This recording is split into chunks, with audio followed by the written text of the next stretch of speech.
Okay, good evening everyone. And before we kick off, some general housekeeping for our visitors in the gallery. In the event of an emergency that requires the building to be evacuated, or if our fire alarms make the emergency tones, our staff will direct you to leave through the emergency exits and move to our evacuation assembly area, which is outside the main point of the PCYC. I'll be moderating this meeting under our Code of Meeting Practice that has been updated by the New South Wales Government and requires attendees to remain silent during the meeting unless invited by the chairperson to speak, not to display flags, signs or protest symbols, and not to disrupt the meeting. For those of us joining in the gallery, just please be advised that the meeting is being recorded and will be made publicly available on the Council's website.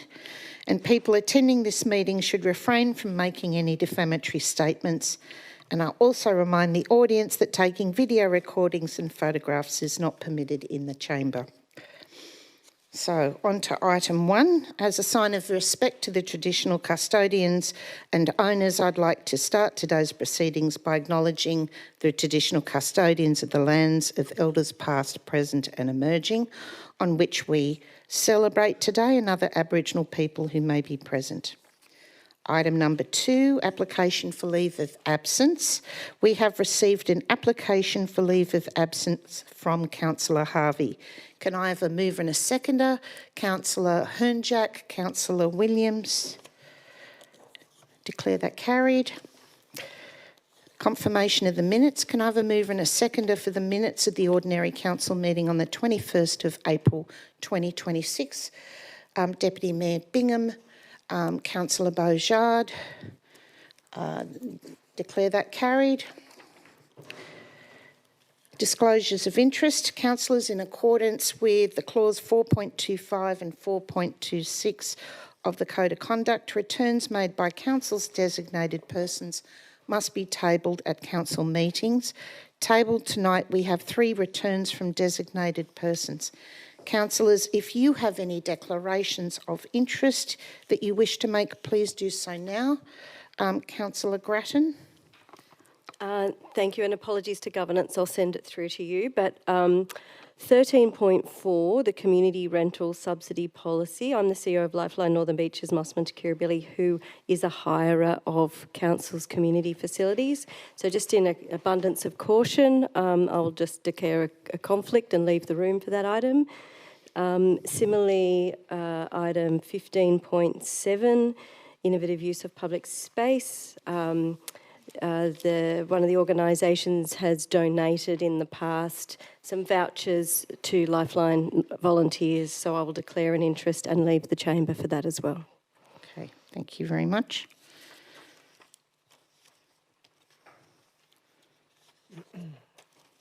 Okay, so councillors, we'll now move on. Oh, sorry, Councillor Bingham. Thanks, Mayor. Item 12.3. I made a $100 donation on GoFundMe account towards the campaign against the proposed Manly Entertainment Precinct. I do not live in the area affected by the proposal and I will stay in the chamber. Second one, item 15.4.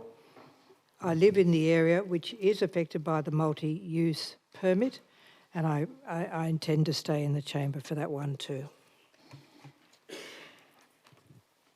Okay, Councillor Dillon. Thank you, Madam Mayor. Item 12.2, Newport Master Plan Review. I have a not significant non-pecuniary interest as I have a business in Newport. Okay, thank you very much. Councillors, will now move to items by exception, including noms. So, firstly, can I have a mover and a seconder for this motion? Councillor Williams, Councillor Glanville. We've got a lot of business to get through, and if all the reports are called out this evening, in order to get through the business paper, we'll have 12 minutes to discuss each item. So we've got the items on the screen there. Councillors, I'll now call out each item one by one, and you please advise me if you want these called out, and we can't see the far end of the table who's put their hands up. So if you can make sure that you put your light on so that I can call out all the names, because it makes it a bit challenging. So item 9.1, the quarterly review for March 2026. Councillor Grattan. Sorry, just hold on, let me get myself organised. Item 9.2, monthly investment and finance report. Sorry, I have some questions. Some questions. Item 10.1, public exhibition of the draft Disability Inclusion Action Plan for 2026 to 2030. Councillor Robins. 12.1, the draft Northern Beaches Development Control Plan, otherwise known as the DCP. Okay.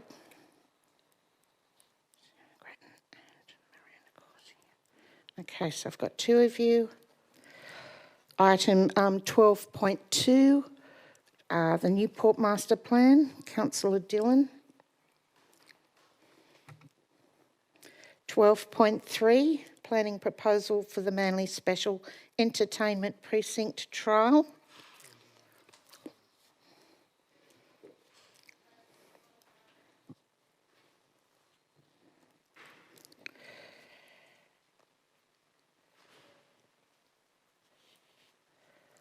The 13.1 to Bangaroo Street, North Balgala.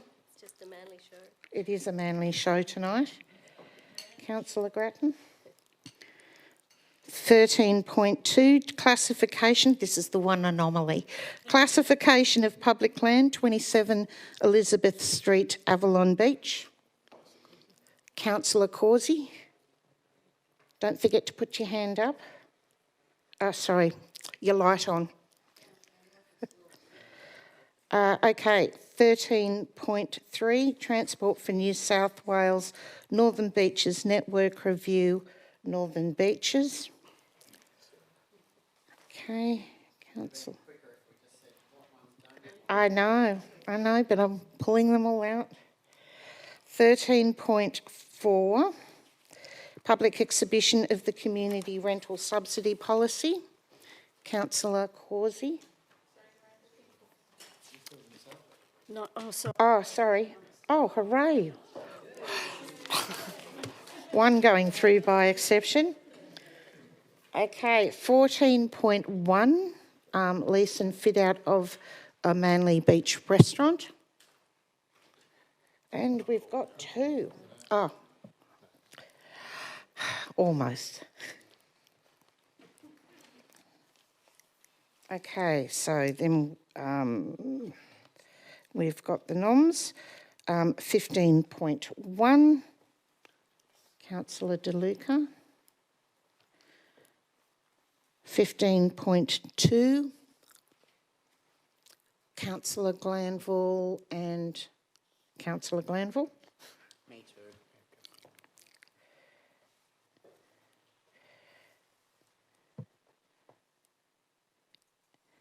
15.3, resolving stormwater disputes.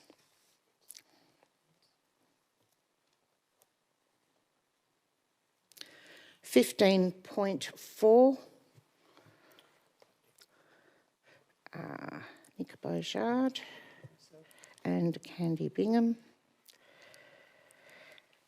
15.5, Councillor Dillon. 15.6, Councillor Williams, but this is also a notice of motion. Okay, Councillor Williams, was there anyone else? It doesn't matter as long as the notice of motion for the person's. Okay, yep. And 15.7, innovative uses of public space.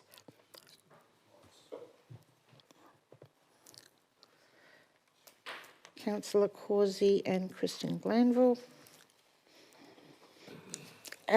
notices of motion we've done. And I'll now ask the staff to put that all on the screen. Everything except 13.4.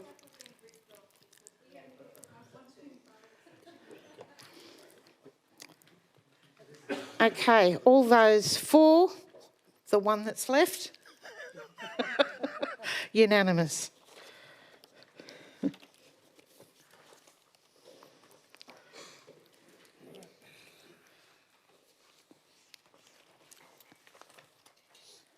Okay, on this one I have Councillor Grattan, but we'll just wait until we've got Ms Foley and Mr McDermott.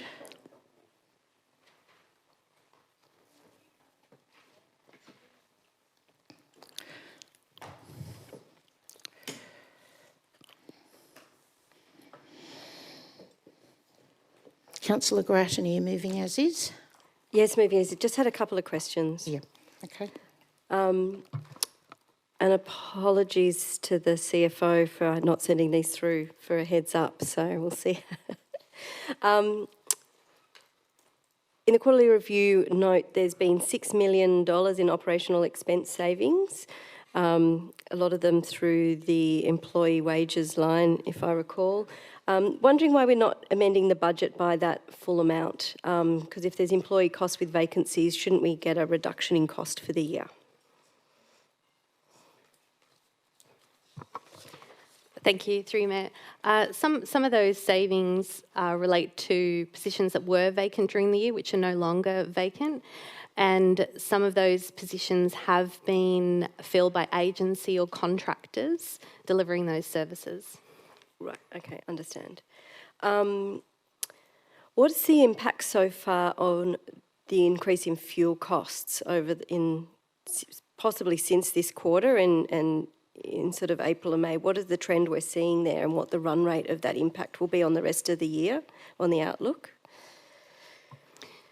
For this financial year, the budget is $1.5 million, and we were in a fortunate position where we were running favourably under budget until February.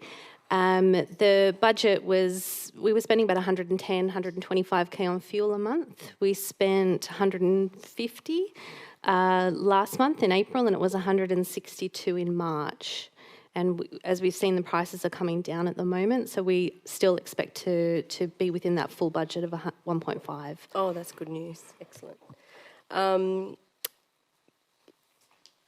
Then there were two other things that I noticed. Glen Street and the community centres were both under budget, underperforming, and just wondering whether that was, what's the key driver of that underperformance? Is it sort of lack of ticket sales, loss of customers, shutdown in the facility? Wondering what are the key drivers of that underperformance? So for Glen Street Theatre, we were hoping to secure or to purchase a show for the month of March, a drama show, which we weren't able to do. So in the quarter review, we've removed both the ticket sales and the cost of that show. So that is cost neutral, the change. With the community centres and previous quarter reviews, we've had the same issue. We have been struggling somewhat with income in the community centres for probably a range of reasons, mainly related to regular hires pulling out on the community centre arrangements that they have. Right. We have forecast a reduction about 85k in income in the quarter review. Right. Okay, thank you. Councillor De Luca. Thanks, Madam Mayor. So in relation to the total operating expenses as at the end of March 2026, does that include all legal expenditure? It will to the end of March, yes. Thank you. I refer to the Independent Commission Against Corruption's Operation Navara and the evidence bundle D11068216 that Council has admitted into evidence dated 11 July 2023, which names a senior executive of this council. Could I please be advised whether Council has used any of our resources or expended funds on representing that senior executive in the ICAC who has been named? Through you, Chair, no. No, as in no legal representation costs to appear before private ICAC hearings or potential public hearing calling? Through you, Chair, I am not aware of council expending any money on legal costs associated with what you mentioned. Has there been any claim on council's insurer in relation to the activities of that senior executive? Sorry, can I seek clarification from you in terms of the So has report? that senior executive sought to claim legal representation on our council's insurer? I'm trying to understand the relation to the quarterly review in terms of the Expenditure report on underway. legal So and there's- insurance premiums. Yeah, so as noted, there's been no cost expenditure to end March as reported. Okay. Could you please take on notice whether any senior executive has claimed insurance through our insurer for any legal costs associated with this ICAC inquiry? Through you, Chair, I'm not sure that I would have the ability to see that if it's a confidential matter, if somebody has reached out to the insurers. Okay. And is it appropriate, just in your capacity as Chief Operating Officer, that if a chief executive, if a senior executive is participating in the operations of another council, i.e. City of Parramatta, would that be on our insurer or would it be on Civic Risk, which is the City of Parramatta's insurer to claim? I just don't want any claims on our insurer that could increase our premiums. Through you, noted on what you've said. Could you get back to me on that just to clarify whether it has to be on our insurer or Civic Risk Yeah, you're going, Parramatta's? thanks, Yes, Confirmed. Councillor DeLuca. It sounds like you're going to get a response to that. Thank you. Confirmed. And if we can stick to moving on, does anyone want to move any dissent or can we move this item? Okay, all those in favour? Yes, it does. Declare that carried. Okay, item 9.2, the monthly investment and finance report.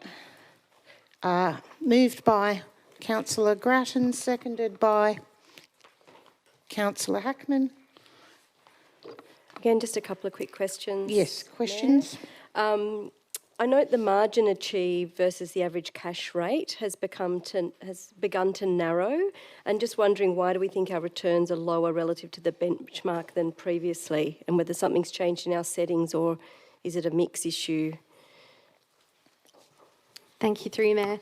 So as soon as the RBA's cash rate drops, the line goes up or down on that graph, whichever way it falls. But within our investment portfolio, we have many term deposits, which all have different terms on them and different interest rates.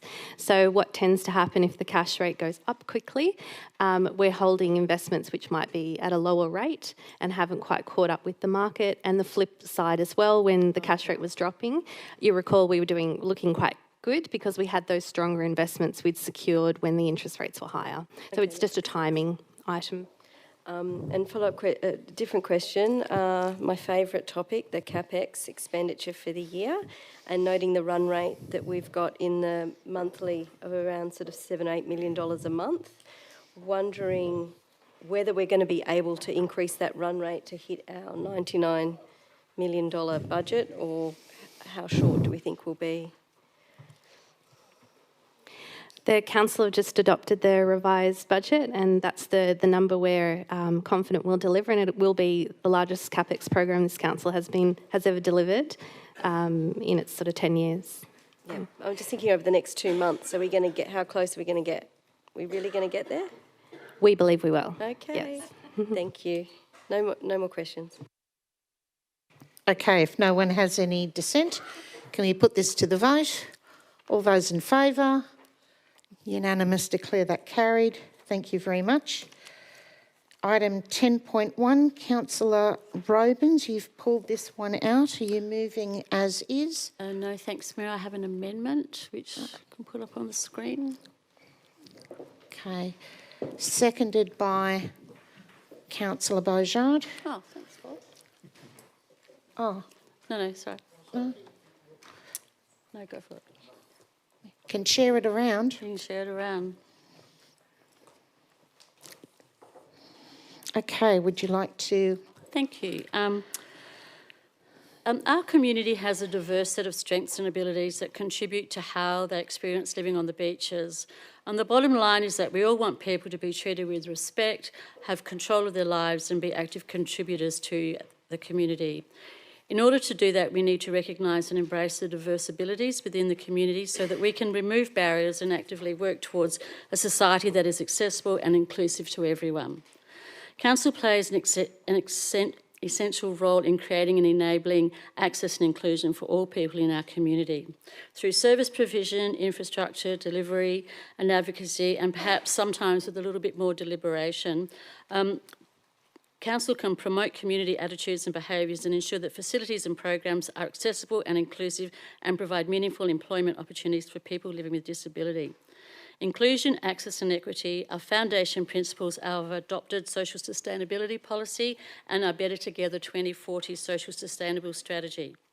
The Disability Inclusion Action Plan complements and adds an important roadmap to the two policies or strategies that I just mentioned in making the Northern Beaches a more inclusive and accessible place to live, work and visit. Whilst it's a legislative requirement to deliver a 4-year disability action plan on how we will improve access and inclusion, it gives us a great opportunity to tell, highlight and feature what we have done, achieved and what we will do in so many ways. It also gives us, I think, a chance to celebrate, reflect and aspire. So the draft action plan that we have in front of us, I actually think requires some enhancement and further elaboration. And look, I've just got a couple of examples. I guess going straight to the front page, the 2 dark photos there, we talk about as one of our focus for the last 4 years was actually educating staff with what's accessible and inclusive. And I really feel that these very dark photos are not suitable for vision impaired people. The font, and I guess the font has been a little bit of a bugbear of mine over the years. 4 years ago when the previous Inclusion Action Plan came up, I actually brought up about the font on some of these focus groups and I was told that, and whilst I understand that with the formatting of the business papers, the font actually gets lost in the technical side of it. But I still think that to become inclusive properly, it takes that little bit of extra thought. And over the last 4 years, I've had times when I've gone, I actually find the font is too small. And whilst we also have this knowledge of, or with this assumption that most people will go online, there are still hard copies being provided in business papers and out in our community. And I just don't think that this meets our accessible standards. The other thing too, for example, sorry, Councillor Grattan, but last month with the early childhood strategy, she actually commented that she made at the end was, do you think that font could be a little bit bigger? So it's just not me, it's actually other people are saying the same. And it's been something that's been commented on or by myself for the first couple of years and then you just sort of let it go. We've got so much happening in council and in our community for people with a disability, and I sort of feel the 5 photos that were included in the actual report, whilst I understand some actually were about a story, I didn't actually understand the story. And it would have just been nice if the story was told. Like, they're really simple things. It's like taking away the perception and actually seeing and hearing what's actually going on. There is continuing actions in Focus 1 and 4. The images of people living with a disability in council's regular, including use images of people living with a disability in council's regular marketing and comms, use diverse and inclusive imagery in corporate documents. I just feel that wasn't there. I go to the easy read document. The images, I understand, again, are part of, signed off and acknowledged to be inclusive, but they're like 10, 15 years old. I don't understand when we have so much happening in our community that we couldn't have commissioned photos of our people being in those particular photos. I also look at the actions in the Easy Read, and I see that they're probably 90% of what was actually in the report last time. Also, with the Easy Read, I actually think we haven't done a really good job on presenting with strategies, and in particularly the delivery plan, which is basically prepared specifically to show our community what we do each year, has not had is not an Easy Read version. I could go on, but what I actually want to say is, look, I really love to see this diversity reflected in the plan. I'd like to see not necessarily read, or perhaps a combination both of stats and commentary, and I want to see our people in our photos. And hopefully this amendment will actually work towards that. And I just want to say I'm also very appreciative of the staff embracing my commentary to them over the last few days. Okay, thank you. Councillor Beaujard, it's a seconder. Oh, sorry. Thank you, Madam Mayor. I'll try and not use the full 5 minutes for this one. Look, just a couple of things. Firstly, if we're going to put a disability inclusion action plan out to the community for a 28-day public exhibition, the document itself must be the absolute gold standard of accessibility and inclusion.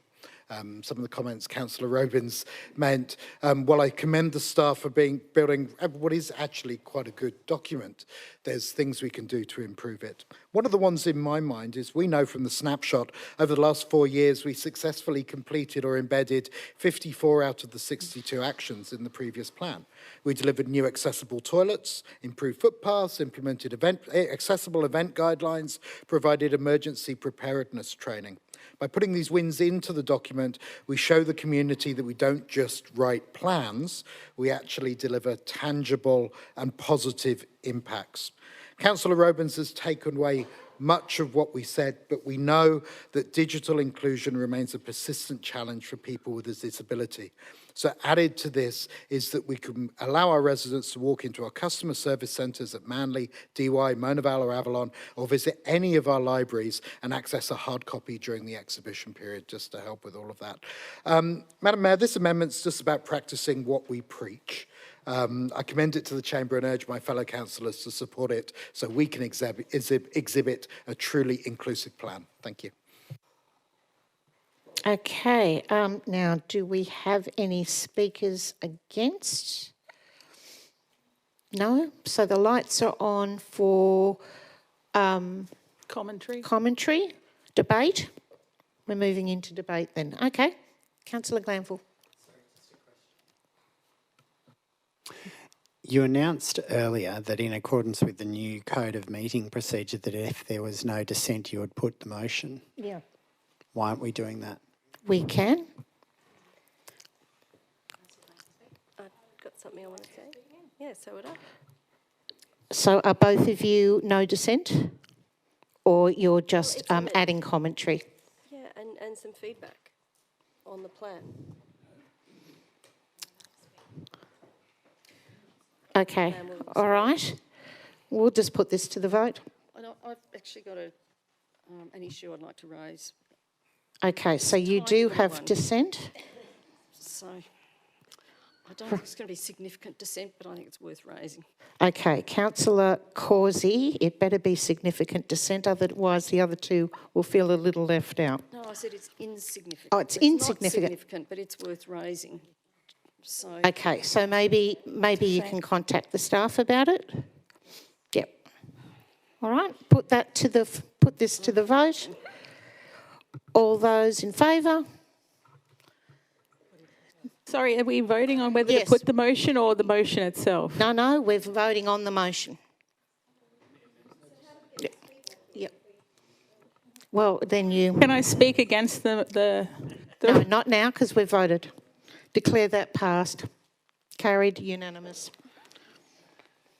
So I don't think half of us knew what was going on.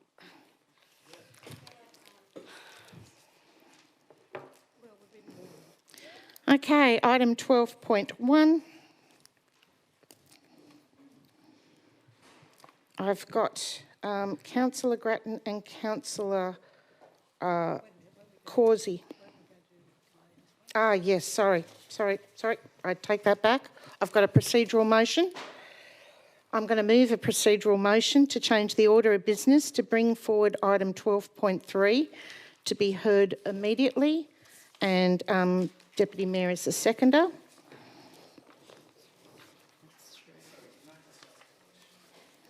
Yes, your question?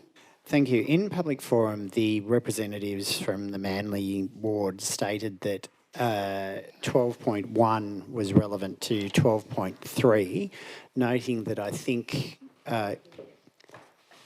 going to move a deferral, would it not be then that 12.1 also be included? We'll get to that after we've voted on this. Okay. At least at the beginning of the night, we can hope that we're going to get through the first couple of items, which would be great.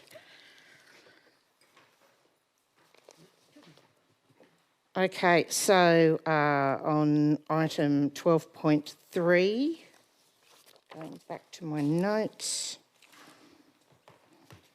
I've got Councillor Grattan. Oh, yes, sorry. Oh, it was carried. Done. Item 12.3.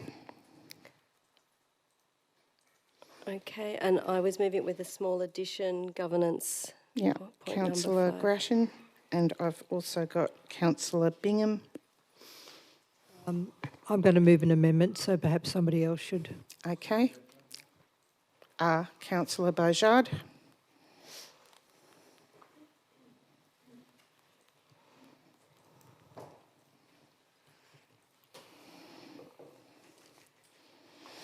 Okay, just waiting for the extra. Okay. Oh, there we go.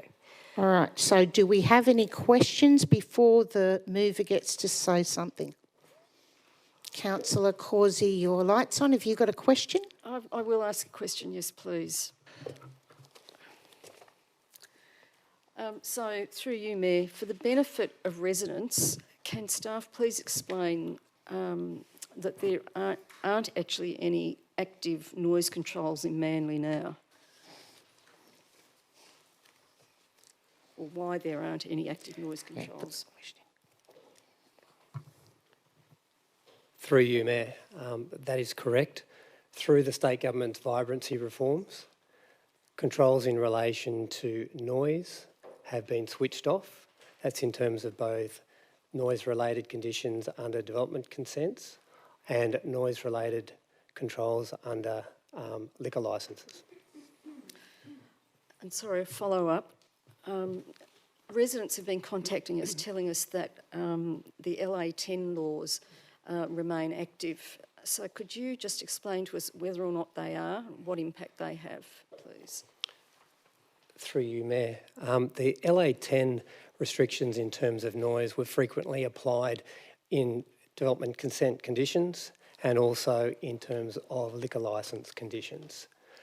As I said, they have been switched off in terms of controlling noise under both development consents and noise-related licences. The representations you've received from residents, I believe, are in relation to those conditions which have been switched off.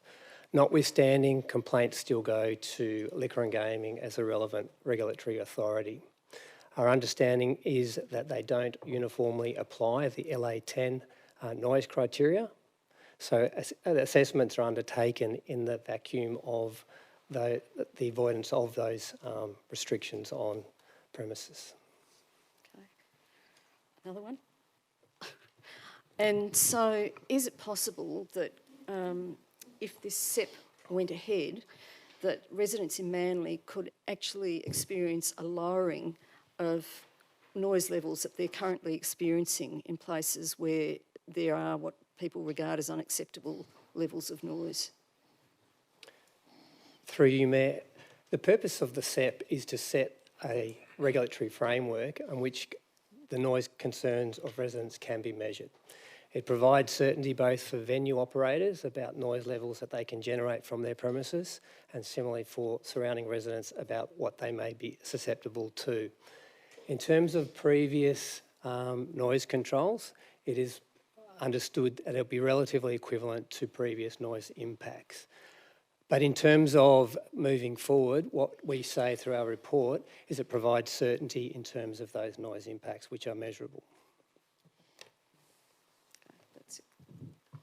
Okay, thank you. I might throw a question or two in there as well. I think we're trying to, it's a complicated document, and even for those of us who are part of the committee, understand that there's a lot of information to digest in this. I suppose my first question is, currently with no SEP controls for the special entertainment precinct, if there is a noise issue, where does the resident go to complain? Mayor, concerns in relation to licensed premises for noise are directed to Liquor and Gaming. Council does not have a regulatory role. Okay, so that's as it is now. And if this precinct trial was in, where does a resident go to complain for noise then? Mayor, complaints in relation to licensed premises for noise-related concerns would still be referred to Liquor and Gaming. However, the SEP would set measurable criteria and also has requirements on those premises in terms of preparation of plans of management demonstrating how they will comply with those noise criteria under the SEP. Okay, so I'm just trying to simplify this right down. So if this was in place, does that mean that there is more opportunity for that licensed premises to have stronger controls, and where would that come from? Mayor, under the SEP, if I can explain as simply as possible. I'm trying to make it as simple because there's so much. If the SEP is implemented, there will be noise criteria that apply to entertainment premises and licensed premises. To ensure they comply with those noise criteria, the premises would be required to prepare a plan of management. The plan of management for each premises needs to have prepared a noise impact assessment, and all new venues must prepare a management plan that addresses venue hours of operation, patron capacities, location of nearby sensitive locations, applicable sound criteria, locations where entertainment may be provided both in-house and additional sound systems, methods by which entertainment sound levels are managed or monitored, and operational measures such as closing windows, doors and the like, and a complaints management process. So they'd all be required to prepare a plan of management. Okay, thank you. I can see the questions coming in now. Councillor De Luca, you had your light on first. Yeah, I'm still going through questions. Oh, okay. Can I just ask, how much was the grant the council received to undertake this proposal, and how much is left? How much have we spent? Through you, Mayor, the total grant for the SEP was about $174,000. The funds remaining are approximately $49,000, which would be required to be returned should council not proceed with the project. Second question, could the council use the remaining funds to commission other reports related to the SEP? Through you, Mayor, if they were related to the SEP, the answer is yes. Okay, Councillor De Luca, then you were next, then Councillor Grattan. Thanks, Madam Mayor. I refer to Michelle Morgan's speech at the public forum last week, where she raised concerns that documents issued in this matter were incorrect and misleading. Can the Director of Planning please advise what review was undertaken in relation to her assertions and whether he can confirm that all documents issued by Council are correct and not misleading?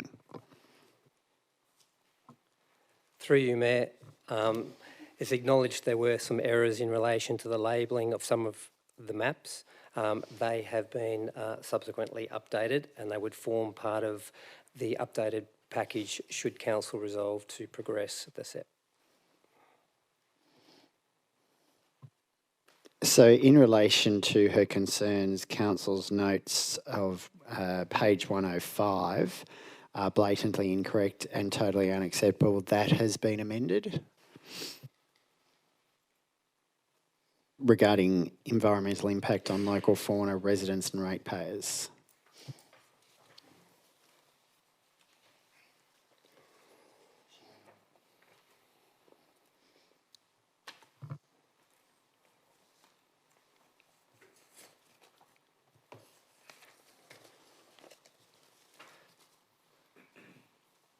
Through you, Mayor, in relation to the issues that I've got before me that were raised in Ms Morgan's documents, they related to the labelling of certain maps, also in relation to the labelling of the attachments in terms of the east and west esplanade, which have been updated.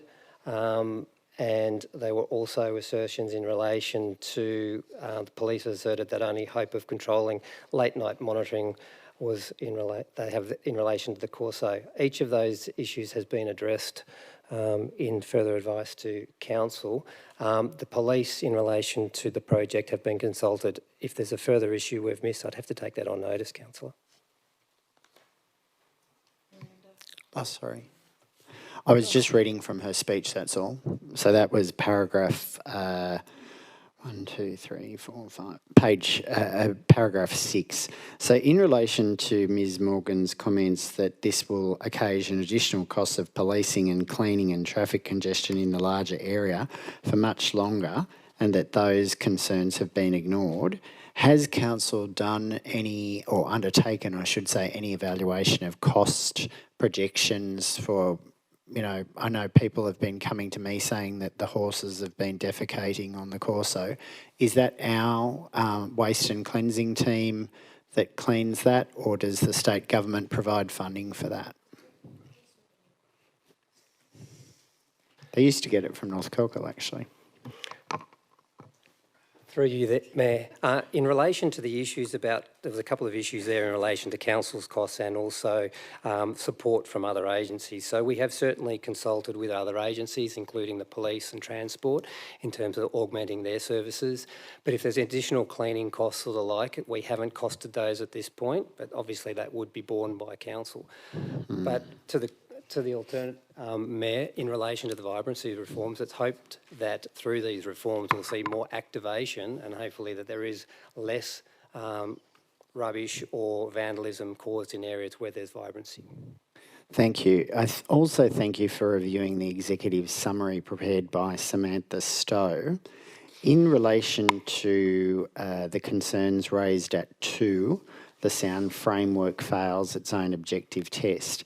Now, I note that you actually addressed that earlier to some degree. However, in relation to the quote, the proposed thresholds cannot deliver World Health Organisation compliant bedroom levels, bracket 30 dB, end bracket, in 70 to 75% of residential buildings due to single glaze construction. We understand the cascading model, bracket 4 sound categories cascading down from an upper limit of 70 dB. It still fails at every tier for existing building stock. Is that correct? Through you, Mayor.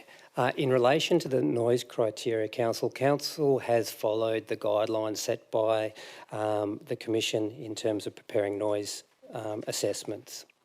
The World Health Organisation criteria is not one of those criteria.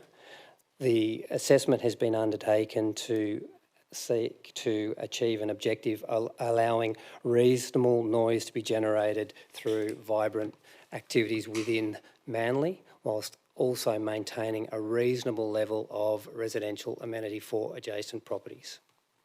Thank you. And I know Councillor Causey touched upon this issue as well.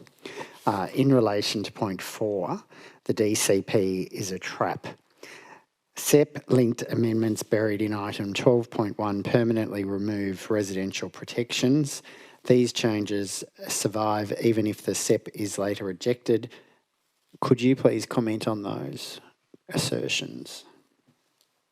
Through you, Mayor. It is acknowledged, Councillor, that the draft DCP before Council tonight has removed those previous provisions in the Manly DCP on the basis that the Manly SEP will progress to provide that guidance.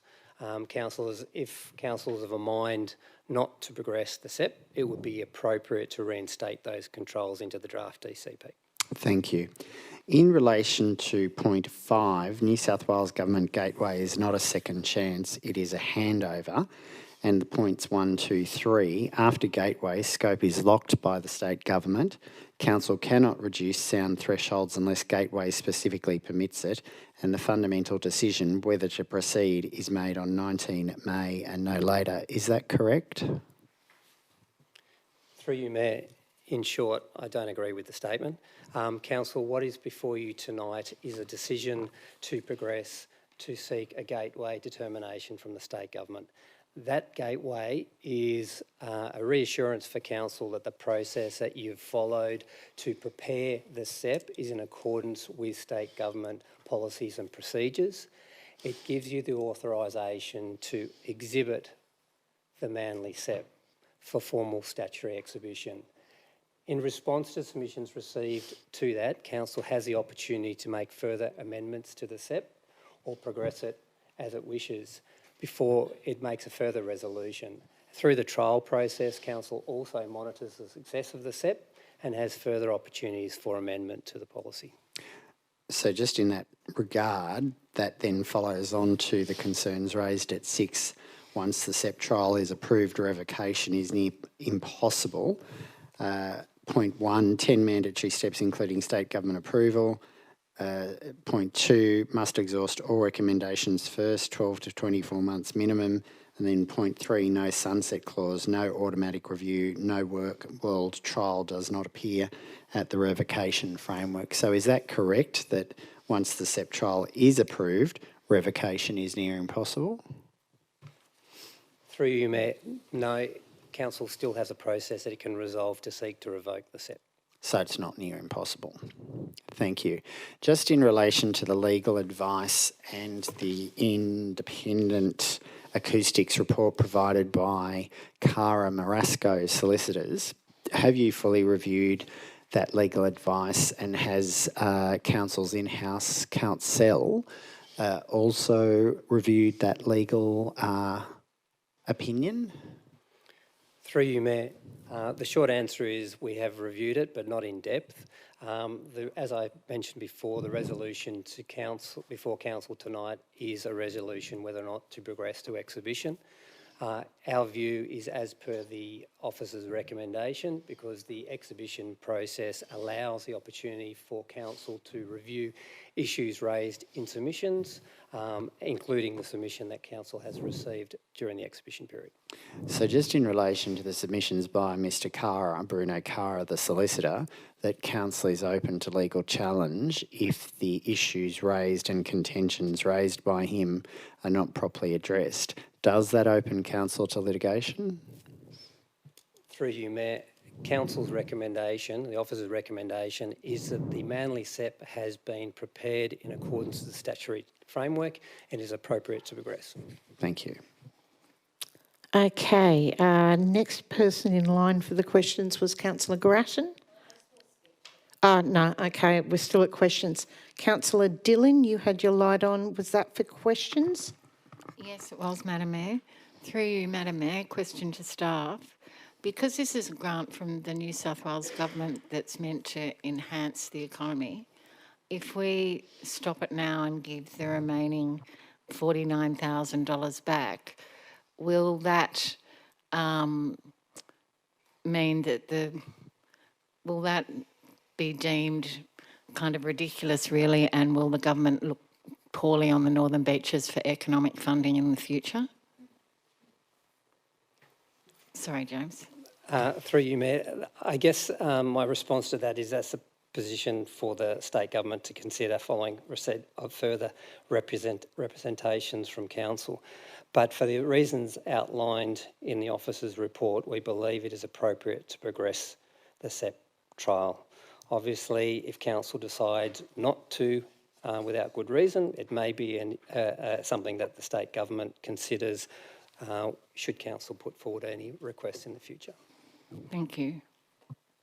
Okay, so now, before we get to the mover and the seconder, is there any dissent? Okay. There's a question. Right, the questions are still now, Yep. but you asked a question already right at the beginning, a couple of questions. I'd still like to ask another question. All right, so we're going to move on. Is there anyone who's got dissent? And, okay, that's fine. So we'll go now to the mover, Councillor Gratian. Thank you, Mayor. Oh my goodness, what a mess. I'm in two minds about this proposal for the Manly Special Entertainment Precinct.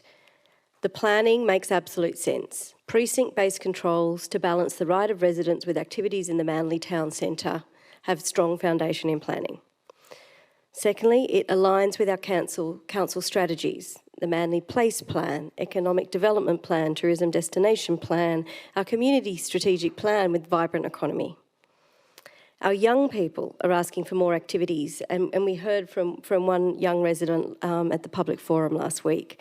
Not just drinking, but being allowed for, open for haircuts, for creative events, for night markets, for live music, for shopping, al fresco dining in the evenings. The SEP provides council with some controls that has been removed by the vibrancy reforms. There's a bit of a gap at the moment. And it will help us to revitalise Manly. I mean, frankly, Manly's pretty dead, other than maybe on a Saturday night outside the Steyne.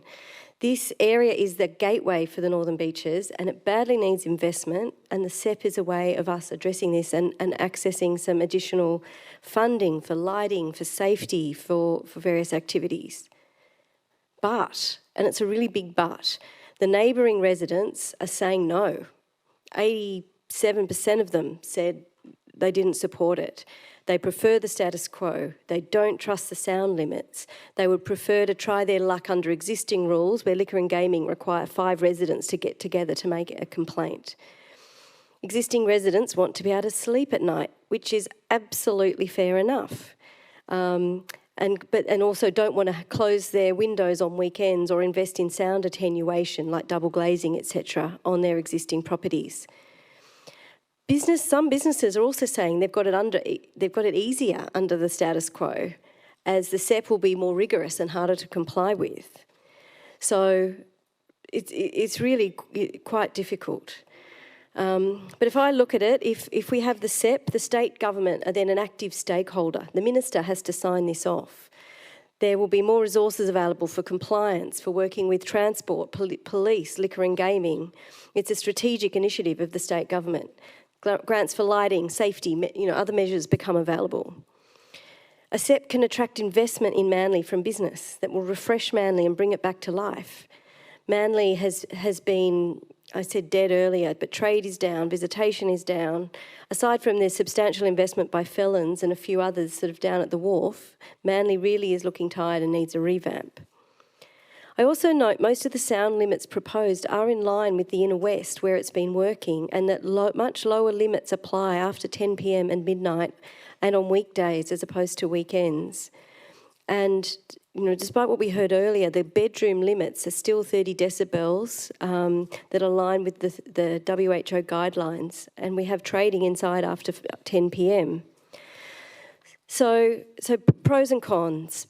Clearly, there are many, many issues that still need to be resolved, and there's questions that remain about the sound limits, and the residents' report that we've just arrived in the last day or so have identified the need not only for a review of those, but also a social impact study. So taking all of these things into account, I've got this little amendment at the addition on the end of the original motion that asks council to engage a suitably qualified and experienced acoustic consultant to undertake a peer review of our acoustic report, the acoustic report provided by the residents, and any other noise-related submissions in response to the statutory exhibition of the Manly Special Entertainment Precinct. So we spend some money on reviewing all of these matters. So when the SEP, if we go through Gateway, we go through the full statutory public exhibition comes back to us with this additional information so we can try and resolve some of these issues. And we've still got that point where we decide SEP or no SEP. So I think, for me, I think we should put this forward. We go through Gateway, we go through a proper exhibition period and have this information available so we can make a full decision with expert evidence before we go forward. So, unholy mess, but yes, let's go through to exhibition and see if we can resolve this. Okay, thank you. As the seconder, Councillor Beaujard. Thank you, Mayor. Look, I want to speak directly to the residents of Manly, particularly the many who participated in our preliminary notification period and the numerous emails we've received. And through that period, we received 307 submissions, and we hear your concerns loud and clear. The primary thing I see in emails is people complaining about loud noise in Manly. There's no SEP at the moment, and we need to be completely honest about the regulatory reality we're facing tonight. As per the business papers, as per what we've heard from staff, as per the legislation, the New South Wales Government's vibrancy reforms have fundamentally changed the rules. Across the state, decibel-based noise limits have been switched off and removed from existing development consents and liquor licences. If we vote to discontinue this project tonight, we're not protecting Manly, we're surrendering it. If we defer, it's yet longer our residents have more and more growing issues and no certainty. Without the special entertainment precinct, our regulatory framework for putting in controls, noise complaint assessments in Manly will continue to be highly subjective. We'll leave our residents and venues in grey areas, and we'll lose the state government support and grant funding that we work so hard to secure. By moving this to the Gateway determination and putting it on public exhibition, we're taking back control. The SEP framework allows council to override the state's removal of conditions and implement our own location-based, measurable and objective decibel limits. The ones we're putting forward may not be right. In fact, they probably aren't. It takes a trial to actually understand the complexity of noise in an area as complex acoustically as Manly. Right? The draft precinct management plan is kind of a balanced approach anyway. It's not a free-for-all. In fact, following the community's feedback, we've already tightened the controls. After our exhibition period, we'll tighten them more. After we do the trial, well, even during the trial, we'll look at what's happening, we'll listen to residents and we'll make amendments. And we can, as we go forward, to find the ideal balance and trade-offs between noise, between vibrancy, between all the good things happening in Manly and making sure our residents get a good night's sleep. A lot of our businesses don't directly support it. They think it will make it harder. I think it might reduce regulatory red tape and it might save them costs and complexity of lodging individual applications to host live music or trade later. It gives certainty to the whole community in allowing people to invest in a diverse, culturally rich nighttime economy that goes beyond, and this is important, goes beyond just alcohol consumption. Madam Mayor, voting for option 1 tonight does not lock in the SEP in permanently. It simply allows us to proceed to a formal statutory public exhibition process, ensuring further stakeholder feedback, including the reports we've received to date, are gathered together, allowing us to decide whether to commence a trial. So we're going to alter as we go and go into a trial to find out how it works. I'm struggling to see how you wouldn't do that. During that trial, we plan to have a precinct working group monitoring the data quarterly, and council will retain the power to suspend or exclude venues that do not comply. Please, let's not lose our seat at the table. Let's progress this to Gateway, set clear, measurable boundaries for sound, and finally shape a vibrant, safe, and well-managed Manly that works for both our businesses and our residents. And for that reason, I commend this amendment with Councillor Grattan's addition to the chamber. Okay, thank you. First dissent speaker is Councillor Bingham. I'm speaking against the motion. So firstly, I want to thank Kathy Griffin of the Manly Community Forum and Samantha Stowe and Nancy Wright of the Manly Residents Group, who have worked very, very hard and have looked at every single document. Nearly all the submissions received, over 300, were not against improving Manly's vibrancy. but they were not in favour of the proposed increase in noise levels and increased hours. Manly is a very congested area. About 8,000 residents will be affected by this change. Think about it, 8,000 residents, most of whom live in single glazed apartments, will be affected. And under the new vibrancy laws, they are expected to manage the noise, not the venues as previously. The council proposal starts at 70 decibels in the Corso and at the Wharf. That's the equivalent to your next door neighbour having a very loud party with loud conversations competing with loud noise. 70 decibels on a weeknight until 10, but on the weekend until midnight, after which it drops to 60 decibels till 7 a.m. By the way, 60 decibels is what has been approved in Enmore Street until midnight, not after it. At West Esplanade, there are 3 venues, including 2 new outdoor venues, which all compete with speakers, and they're competing against each other. The noise is unbelievable. The residents have already provided their feedback to council, and yet not a single decibel threshold has been changed. I find this amazing. Not one sound level was reduced. It is time we listen to our residents before we submit for a gateway determination, particularly in the Corso and the Wharf area. I don't think Sarah Grattan's been at the Wharf recently. It's really a very vibrant, noisy area. Over 780 residents signed a Change.org petition, which I'm tabling tonight. The residents have raised more than $20,000 in order to commission an independent acoustic report by a highly respected firm, which we all received on Monday, and the results are really telling. I'm concerned that council engaged the same acoustic consultants, Arup, who prepared the draft acoustic tool. Can you ask them to stop talking, please? Councillors, can you keep your whispers even quieter or move out the back? 3 councillors talking. Okay. Sorry, pause the clock, which is paused. Okay. We're listening with Thank all ears. Thank you. I'm concerned that council engaged the same acoustic consultants, Arup, who prepared the draft acoustic toolkit for the Commission, and not an independent consultant. I'm concerned that 8,000 residents will be affected by this proposal, and yet council hasn't listened to their concerns. I'm concerned that the Office of 24-Hour Economy Commissioner has identified the proposed noise category system has been based on the Enmore SEP that is centred around the Enmore Theatre.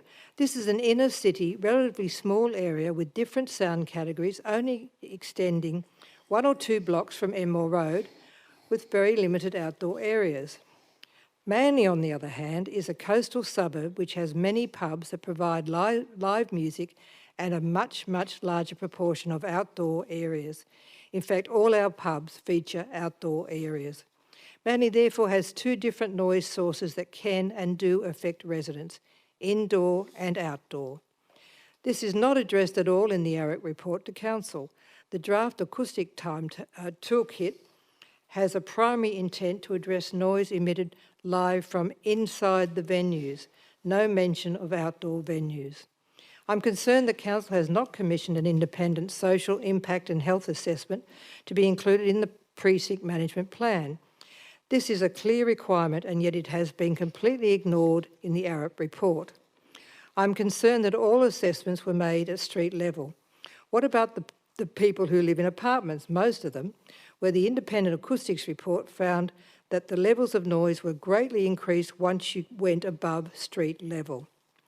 I know the staff have worked very hard to get to this point, starting with the Manly Place plan, which took many years to develop. But surely we owe it to our 8,000 residents to get this right before going to Gateway. That's why I'm moving an amendment to delay the proposal going to Gateway determination until we are satisfied all the boxes have been ticked. So I want to move my amendment, Madam Mayor. Okay, so we're just going through the dissents at the moment, but I'll circle back. Councillor De Luca. I'm happy to second Councillor Bingham's amendment. Okay. If no one else, we'll move forward. If we can have the amendment up on the screen.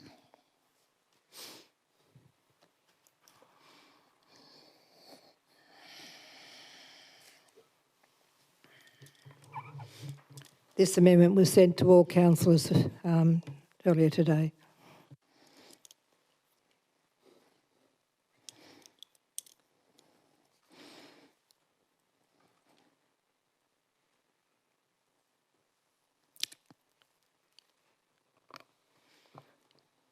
Mayor, can we ask a couple of questions? Yes, as the original movie, you certainly. So question through you, Mayor. The social impact and health assessment report that was identified by the independent acoustic report, is that required, and did we do one, and if not, why not? Through you, Mayor. It's the officer's understanding it's not a requirement for the preparation of the SEP. So follow-up question, whether this amendment or whether the original motion gets up, could an independent social impact and health assessment be undertaken as part of that review process during the public exhibition period?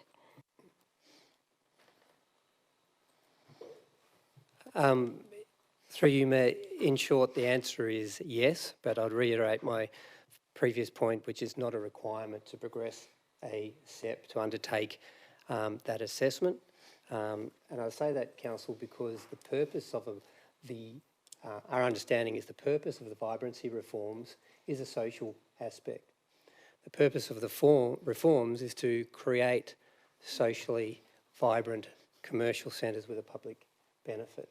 So on that basis, it's inherent in the project, that social benefit.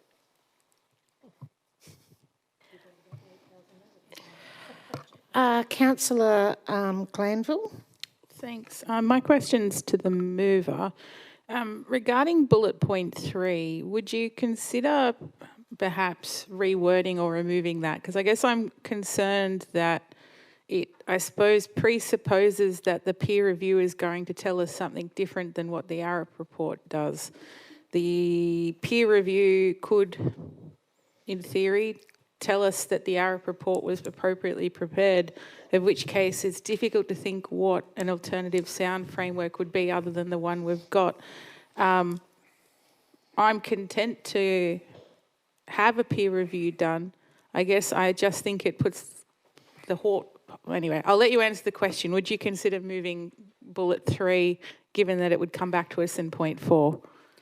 The main concern is that they have ranked the Corso and the Wharf at 70 decibels and until midnight, particularly on the weekends, and then 60 after midnight until 7 a.m. That's very loud, and I'm suggesting that we should have and if we find that the sound framework doesn't, I mean, ultimately we as councillors will make the decision. But if we find that the alternative sound framework is not acceptable, well, then we won't accept it.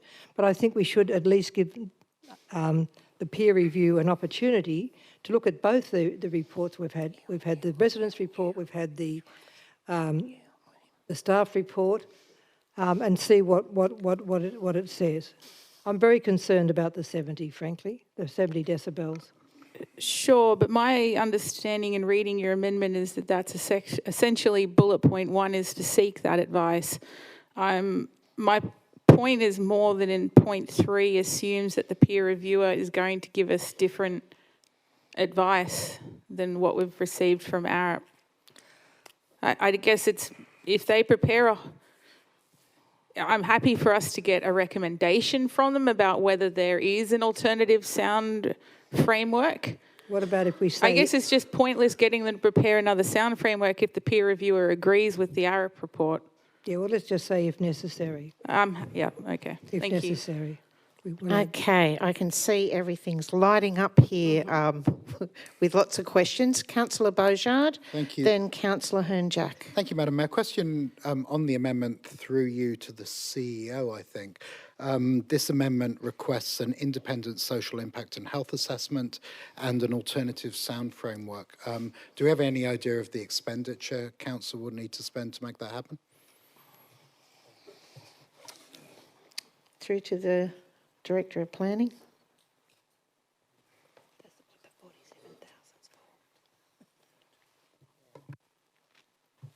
Through you, Mayor, to prepare both reports based on cost to date, we would envisage that a peer review may be in the order of around about $40,000. The preparation of a social impact assessment may have a similar cost, so it'd be in that range of around about $80,000. Does that mean the amendment's out of order, Madam Mayor?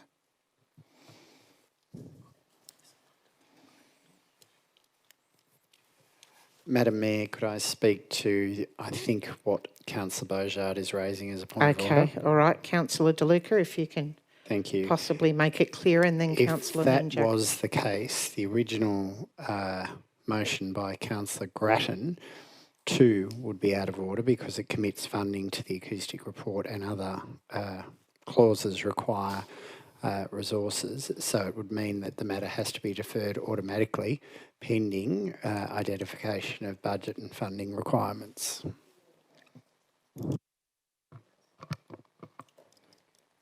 Okay, note Is there not taken. funding available in the Note grant? taken. Yeah. And we'll just move on now to Councillor Henjak. Just checking I'm all good to still ask a question. Is it in regards to the amendment? Yes. Yes. It's a bit of a silly one, but is there any way that we'd be able to proceed to Gateway while doing an independent peer review, or does it have to occur first? That's what Councillor Grattan was trying to do. Yeah. But I well, suppose the question now is, can it still be done? would Councillor Bingham consider adding that? Because otherwise I don't think I can support. Would you consider adding a point that would allow this to go to Gateway in the meantime? The whole point is to delay going to Gateway until this work is done, so no. Yeah, I can't support. I have a question. Yes, I saw the light. Just hang on a second. Councillor Hackman. Thank you, ma'am.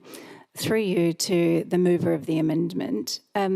In your speech, you mentioned not having acoustic measurements beyond the street level and the impact of people in apartments potentially that did not have double glazing or other sound remediation.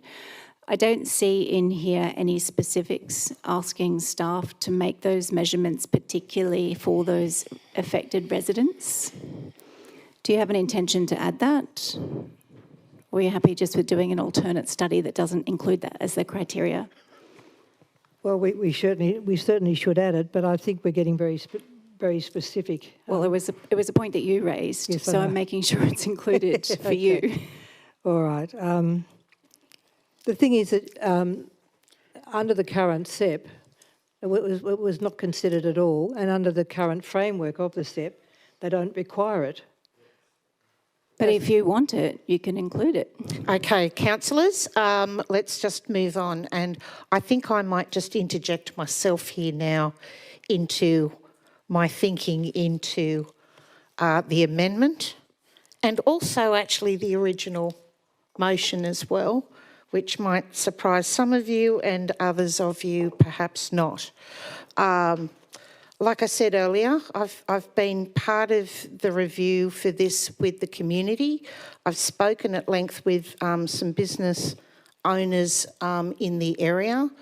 I can see what this is trying to create, and I feel like between everybody we're creating a camel to try and put it on weld-on bits to help the community get what they want. But here's the rub. What do the community want? They don't want anything at all. They want to be, my guess is they want to be left alone. They don't want to have anything to do with this at all. And that voice is coming out loud and clear, and I actually support that, which breaks my heart, because in reality, to give the residents freedom from the fear of the noise, in reality, we need some strong guidelines around it, which is what the SEP was supposed to create, strong guidelines. So we were to vote on this so that it goes to Gateway. There'll be another community consultation. I'd be very surprised if it comes out any different to our pre-Gateway that we've just done now. And then there'll be another one as well. So there's 2 more opportunities for the community. But we could see it last week in the public forum that there seems to be a divide between younger people who obviously want the future of Manly, which has always been a tourist destination, to be a vibrant place, to bring your family, to have a good time. That's what Manly always prided itself on. 7 miles from care, come to Manly. But now what we've got is a community who obviously love Manly but don't want it to change. And there's the conundrum, because we're never going to keep everyone happy. Whichever we do, to protect the residents, we really need to put in this SEP, because that'll give them eventually comfort that there is a ruling here about the limit of noise, which we've already heard we can adapt as we find out some areas might need a bit more adaptation. I'm not even sure if it's true, since there's so many numbers bandied around as to the decibel levels over many weeks now, that I kind of feel a bit concerned about the fact that the numbers seem to have been twisted over and over again when presented to us.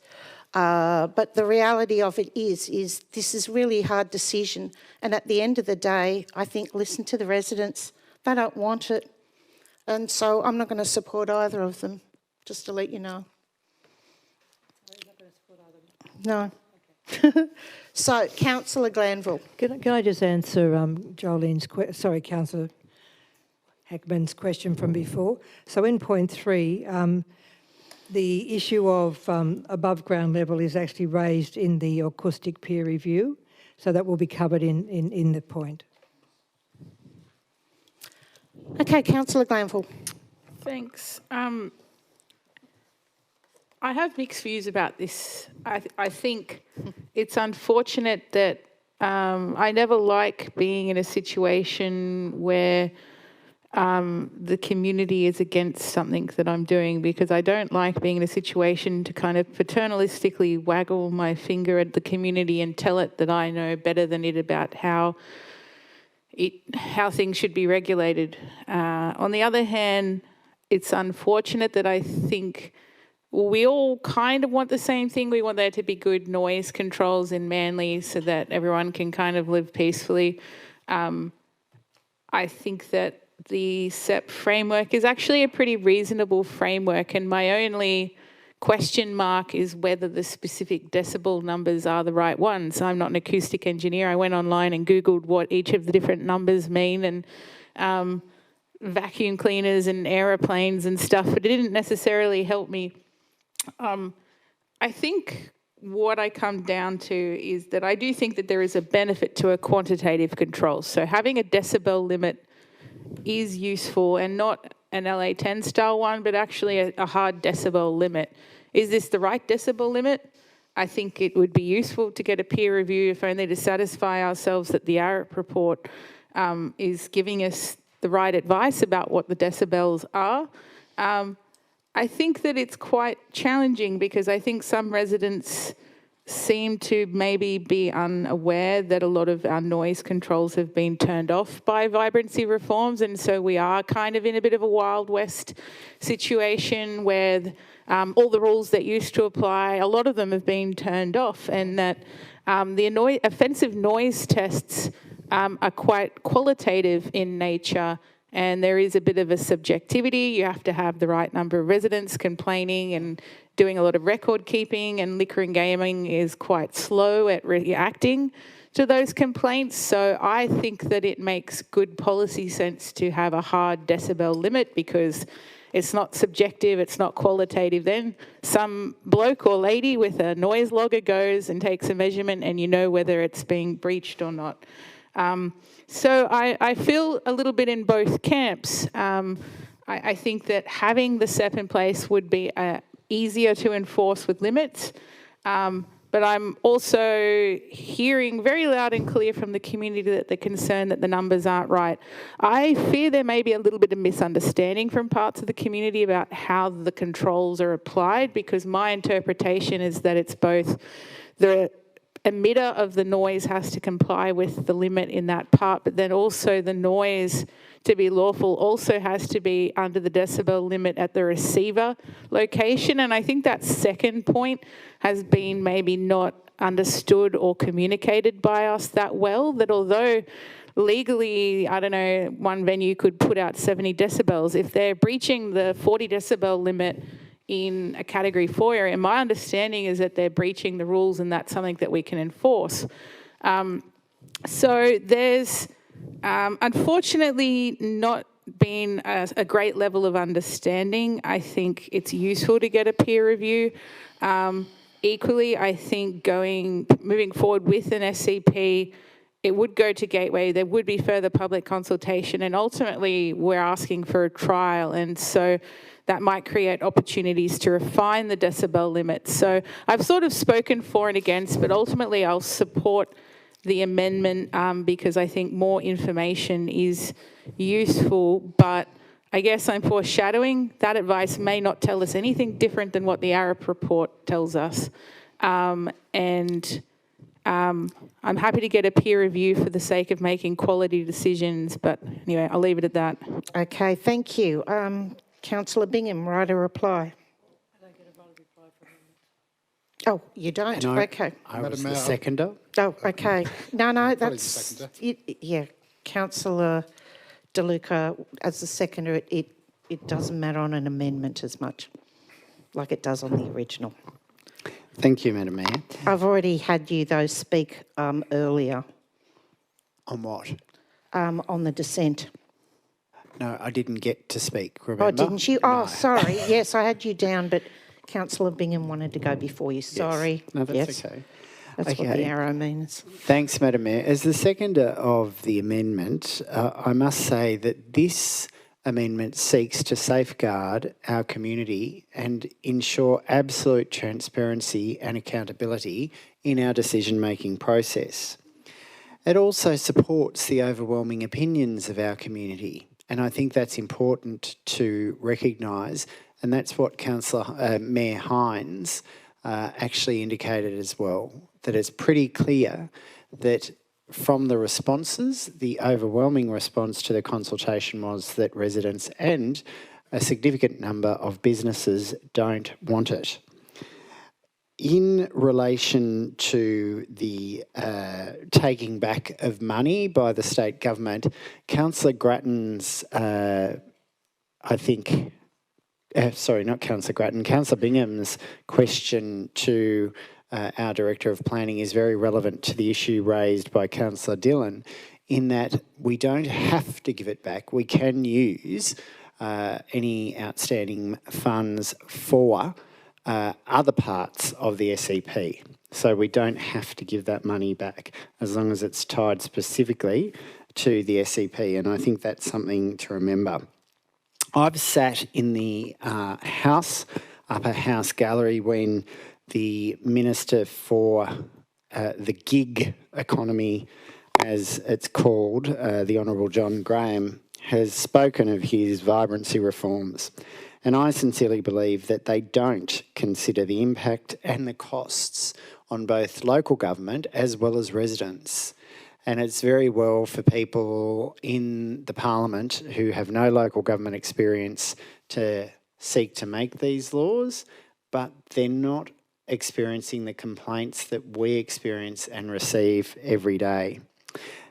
I only have to refer back to all the antisocial behaviour at East Esplanade with people urinating and defecating in residents' front yards that plagued this council for so many years.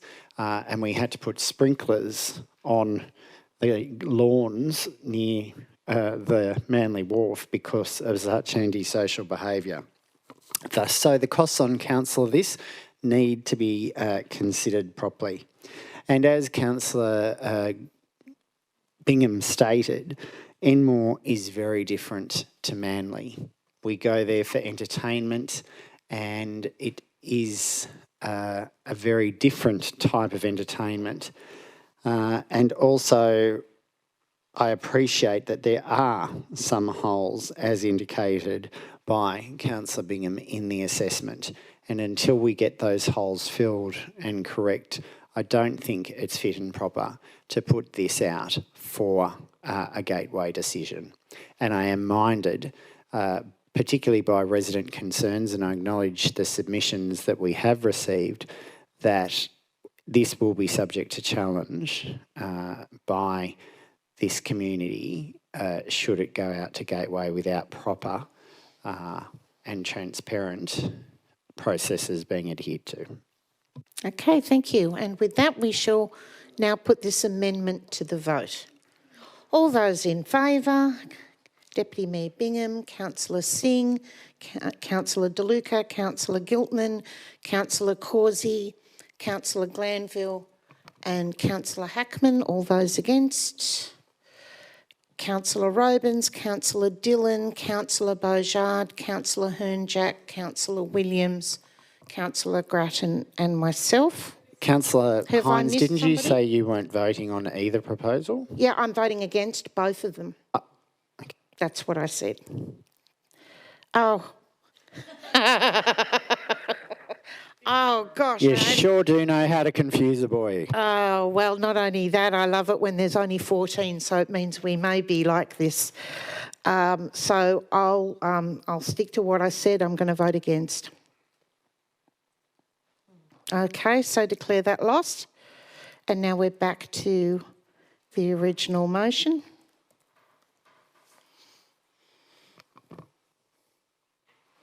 Anyone have anything to add? Just wondering through you, Mayor, whether we could confirm the budget's available through the grant to cover the cost of the peer review to address these issues raised. Through the CEO to Mr Farrington.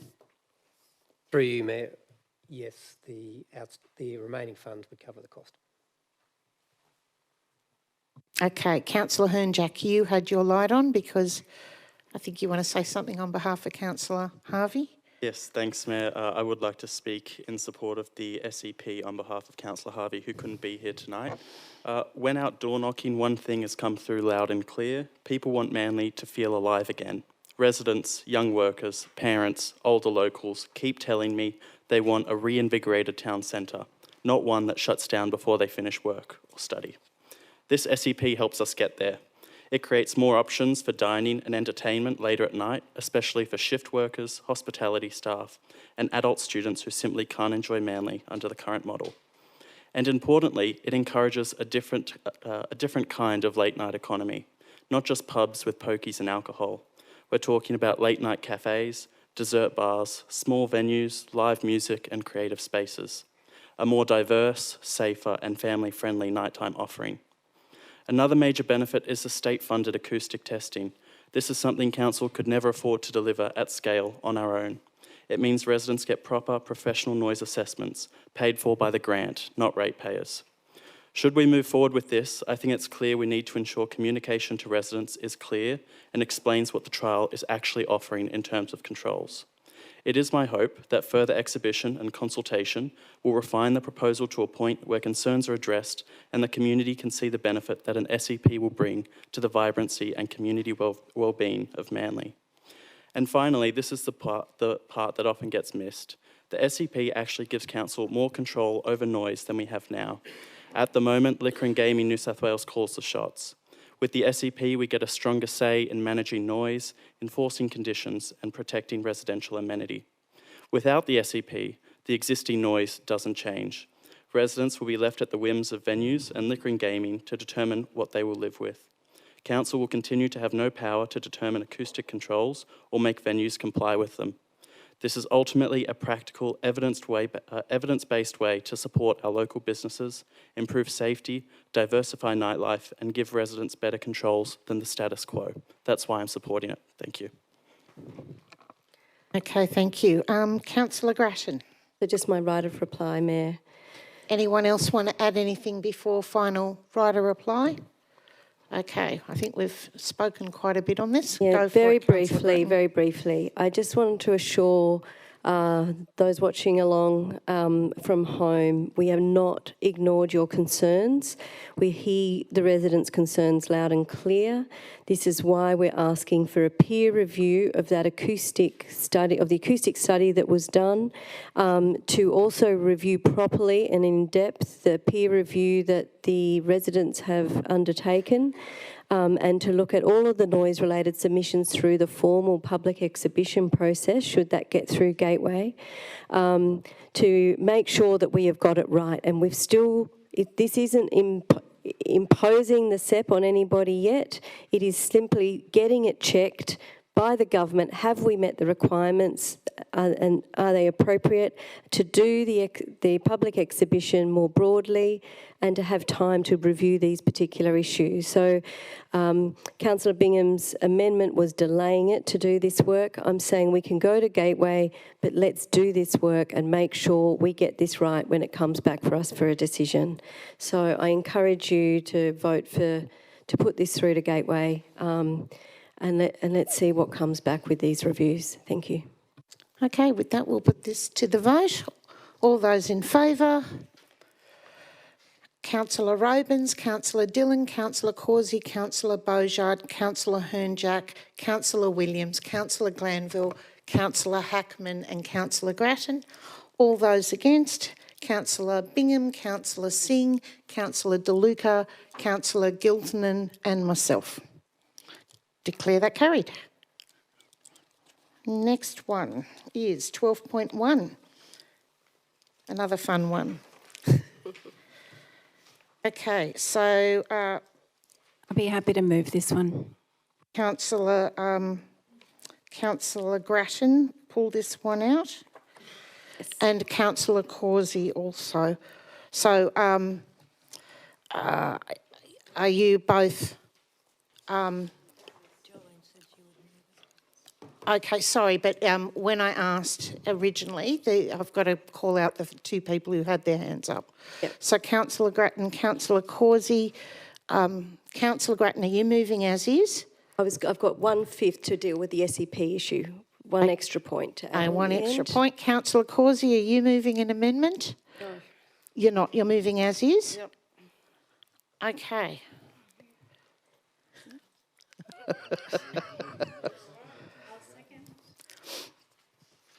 Okay, so Councillor,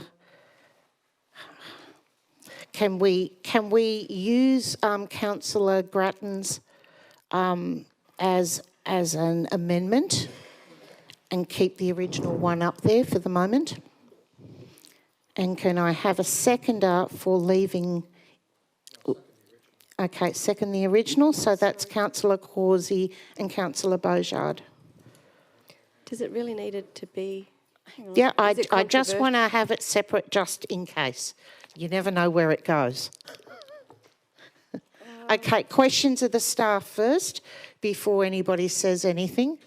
Has anyone got questions of the staff on the DCP? Okay. All right, so do we have anyone with dissent other than the addition? Not dissent. Okay. Clarification, but is that still a question?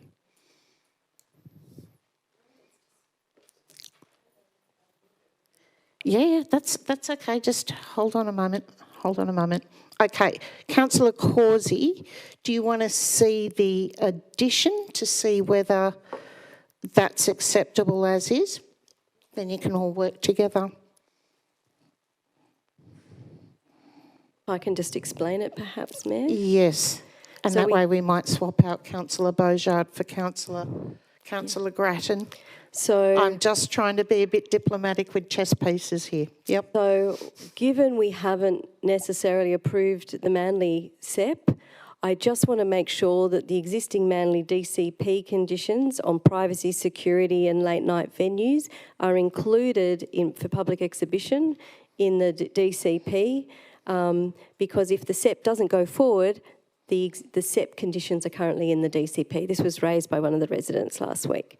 So this is just a catch-all to make sure the Manly DCP conditions apply for those areas, and then they can be turned off should the SEP be adopted down the track. Okay, all right. Yeah, happy to accept that. So I'm going to swap out Councillor Beaujard and put Councillor Grattan there. I'll then have a question. Thank you. Yeah, that's okay. Just so if governance could just put Councillor Grattan as the seconder.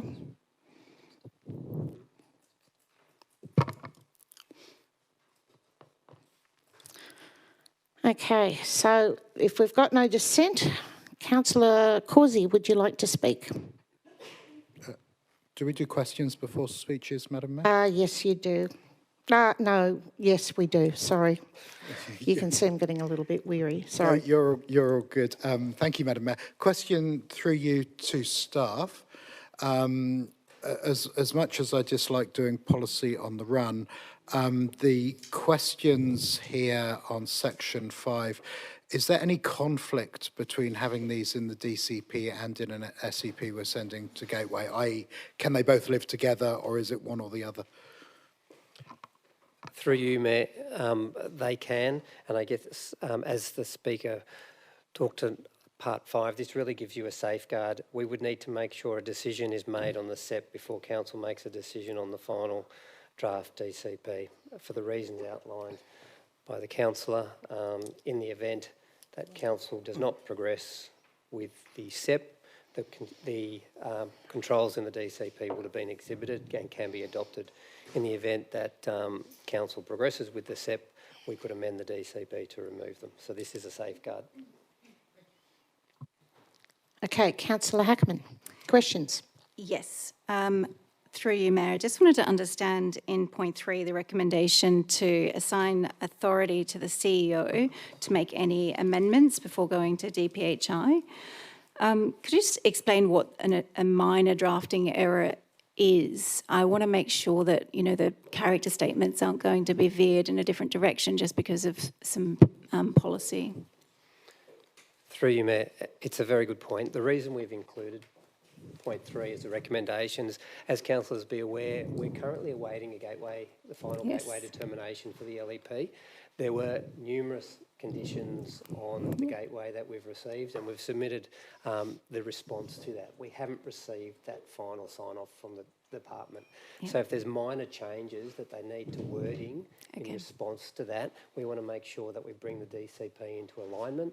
If it's significant changes, we'd obviously need to bring that back to council if it was a policy position. But it's really just about aligning the LEP and DCP. Okay, perfect. I have a second question, just in relation to the timing. So if this is endorsed, would it go out now for public exhibition and then wait till Q3 to go to DPHI when Gateway comes back? Could you explain the sequence of that for the community, please?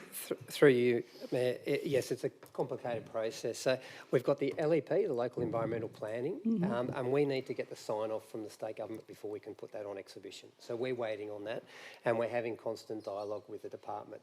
We're anticipating we'll get that final sign-off in June, which will enable us to exhibit the LEP and DCP concurrently, hopefully in July. So that is the aim.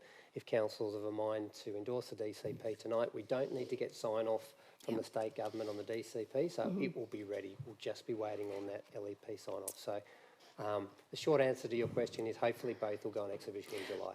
And just in terms of any residents' concerns who may be submitting any DA, at what point will any changeover happen and what notice will they get for that so that they can understand which controls they're to be measured by? Through you, Mayor, another very good question. This puts us in a difficult situation when we've got a local environmental plan, which is an adopted position, and a DCP, which is an adopted position of council, and we've also got draft instruments on exhibition. So whilst they'll be a matter for consideration when they're on exhibition, they're not determinative. So council will still continue to assess DAs against the statutory framework. We're a long way away from them being adopted. So that is where we're at the moment. They are under the current framework until the new plans are finalised. Perfect. Thank you. Okay, any other questions? I may throw in a question through myself to Mr. Farrington. We've had a few emails from residents saying that the DCP is up for us to vote on. What is the next step when we vote on this? Because people are emailing with their specific things that they feel very passionate about. What is the step when we vote on this, and where can the community put all their thoughts, passion and ideas? Mayor, another difficult situation, because there is a period from when you adopt it tonight, when we go on exhibition, when people will already start reviewing documents. The formal exhibition period is where we encourage submissions. Notwithstanding, councillors, if you do receive representations and submissions, we will just put them on file and we will consider those during the exhibition period. So we won't actively review them until the exhibition period commences. So we would encourage councillors that submissions be received during the formal exhibition period, but notwithstanding, if we do receive something, we will simply file it for assessment as part of that process. So for the community that email us in the meantime with their passions, wants and needs, we can forward them to you? You can do, Mayor, but as I say, our staff won't be formally reviewing those until we get into the formal exhibition period. Okay, perfect. All right. Does anyone have any dissent? Wow, okay. So it's okay that we can put this item to the vote? No? Yes? I want to Councillor move a Cawsey? procedural motion that we actually have a vote on it and that we have a debate simply to inform residents about some of the things that are in this document or set of documents. So Councillor Cawsey, because there is no dissent, we don't need to have a debate. No, but I think that it is still worth the community hearing about some of the things that are in this document, and that by just eliminating that, this is a major piece of work. Okay, Councillor Cawsey, since you're the mover, would you like to speak to it? Yes, please. Right, okay. Okay, thank you. So I'd first of all like to start by acknowledging that this is a major piece of work. There are, I think, over 1,000 pages in all the associated documents. And on first reading, and I'm addressing this to Pittwater residents who have been particularly upset about what's been happening with development in our area, it seems that staff have actually listened to what residents have been saying.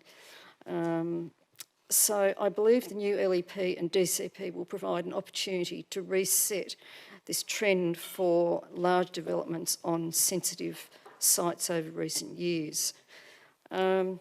First of all, I'm really pleased to see Pittwater's character statements have been retained, and the rest of the LGA will now benefit from this type of guideline as well.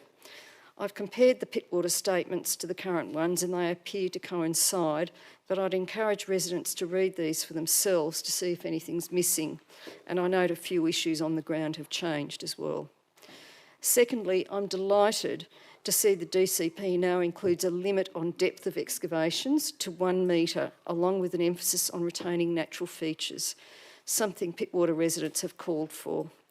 I'm not yet clear how this will apply to sloping land, which seems to be excluded from the 1 metre, but the document explicitly lists a range of features that should be protected, and these include escarpments and coastal headlands, cliffs, caves and rock outcrops, native vegetation communities with locally native trees, including tree hollows, threatened flora and fauna, natural watercourses and wetlands, and finally dune systems.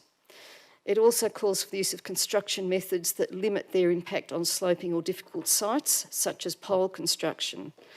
And I note the document's identification of the need for reuse of building material and site materials in an effort to reduce waste and to support a circular economy. One feature of the Pittwater DCP that residents have always valued is the 60-40 rule. That is, 60% of any block should remain landscaped with only 40% hard surfaces. This has protected the natural vegetation in our gardens and the wildlife that live there, particularly in endangered or threatened ecological communities. I'm pleased to see that much of this remains intact in the draft DCP's landscape maps, with some areas such as Bayview Heights requiring 80% landscaped areas and much of Pittwater still at 60%. However, some areas, for example in Mona Vale, Newport and Avalon, are marked down to 50%. I think this reflects the reality on the ground in some places, but again, I encourage residents concerned about preserving habitat to study these maps, and please let me and the council staff know what you think. Finally, I want to mention tree protection and the draft's focus on biodiversity. I was delighted to see that many of the development controls explicitly call for retention of trees and other vegetation, as well as for regeneration of local native trees. This used to be a guiding principle in Pittwater, so I look forward to its re-establishment under the new DCP. However, the devil will be in the detail for some controls. For example, I've had some feedback about maps such as core habitat and the use of LiDAR. This potentially leads to underrepresentation of important areas that have lost tree cover, but where it should be regenerated, particularly in EECs, to ensure genetic diversity. But that and other environmental issues will require deeper scrutiny. I welcome many other aspects of this document, such as the emphasis on sustainability and universal design. However, I'll leave those to residents to discover for themselves. Finally, I'm sure our community and environmental groups will examine the draft, and I encourage anyone else with an interest in how our neighbourhoods developed to do so as well. Thank you.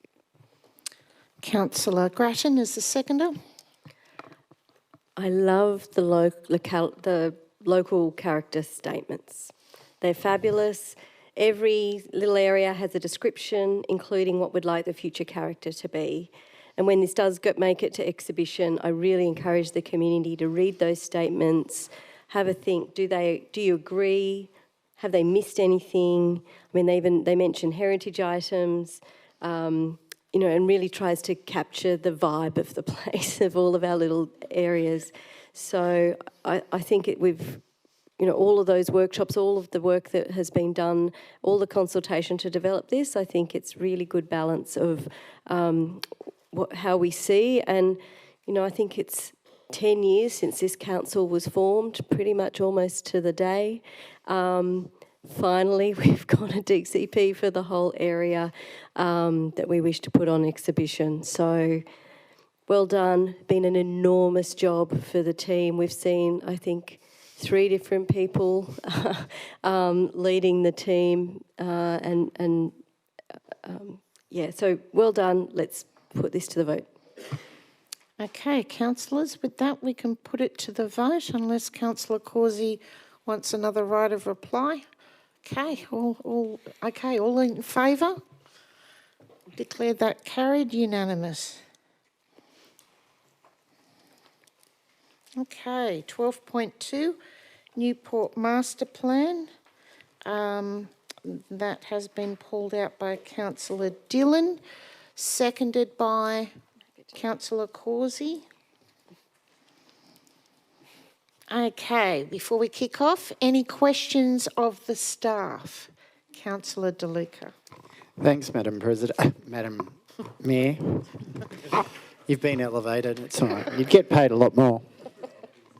Just in relation to Mr. Gavin Butler's comments in his speech at the public forum, in relation to options 1 and 2, where he stated that what would option 2 achieve, and he suggested the appointment of an urban advisor. Why did council not appoint an urban advisor but in relation towards the economic feasibility and retail study.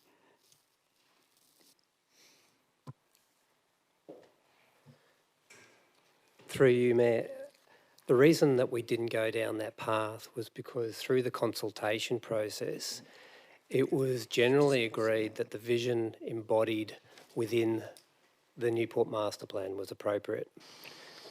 There were different views on the level of additional development, but generally it was seen that the current height limits were appropriate. There were comments in relation to economic feasibility. However, there was generally no appetite for increasing heights or development opportunities. The purpose of an economic feasibility review would be to test the market and may, as outlined in the report, identify that there would need to be an increase in heights to support more favourable economic outcomes, which would be inconsistent with the general feedback we'd received through the process. Notwithstanding, Mayor, that is identified as a second option in the officer's report, that if Council is of a mind that exploring the economic feasibilities of the current controls is an appropriate pathway forward, that would be the next step. Any other questions? Councillor Dillon, is yours a question? Yes. Yep. So in relation to, through you, Madam Mayor, to staff, in relation to option 2, the economic feasibility and retail study, and also facilitating the findings from there with a comprehensive review, what would be the cost for both of those items? I think in the attachment it says that there's 30 to 50,000 and then 200 to 450,000. Where does that money come from? Through you, Mayor, in relation to option 2, we've identified that if Council are in mind to take a broader review of the master plan, the first step would be that economic analysis, which we've indicated would have limited cost in the order of that $30,000 to $40,000. And what we've said is, given that that is a limited cost, we would be able to cover that through the strategic planning operational budget currently. However, that findings would be reported back to Council with a scope of implementing them if it identified there needed to be a broader review of controls. A broader review of the master plan would be in the order of $250,000 to $400,000, which we've reported to Council previously for other centres. That is unbudgeted at this stage, and we would have to have a conversation with Council about how that funding was to be allocated and or the timing of the project if that feasibility review identified that needed to be a further review. Thank you. Any other questions? Councillor Dillon, was there any additions to this? Well, Madam Mayor, can I speak? If no one else has any questions and if no one has any dissent, then we'll move right up for you as the mover to speak. Okay. I speak in support of the recommendations before us regarding the Newport Village Master Plan review, and I also would like to move an additional point to the item, if that's okay. So firstly, I want to acknowledge the work undertaken by staff, the participants of the working group, local businesses, landowners, community organisations and residents who contributed to this process. As someone who lives in Newport and wasn't born there, but I was born there, I know how deeply people care about the future of the village. Newport is more than a commercial centre, it's a community hub. It's where people meet, connect, shop locally and spend time together. And throughout this review process, what came through really, really clearly was that the community wants Newport to retain its village character while also becoming more vibrant, resilient and connected. I think this report reflects that balance really well. The feedback from participants reaffirmed that the vision and guiding principles of the existing master plan remain broadly supported by the community. At the same time, the report also acknowledges that there has not been the level of investment or renewal many people had hoped for over the years. There are clearly differing views about how to address that, and some stakeholders support increased height and density controls to encourage redevelopment, while others are concerned that this would fundamentally change the character of Newport. In my view, the recommendation before us, retaining the master plan framework while progressing targeted place-based initiatives, is the right approach at this time. What people consistently spoke about was improving vibrancy, activation, connectivity, public spaces and support for local businesses. And those are outcomes we can continue to work toward within the existing framework. I also want to acknowledge the value of the collaborative process that occurred through the working group.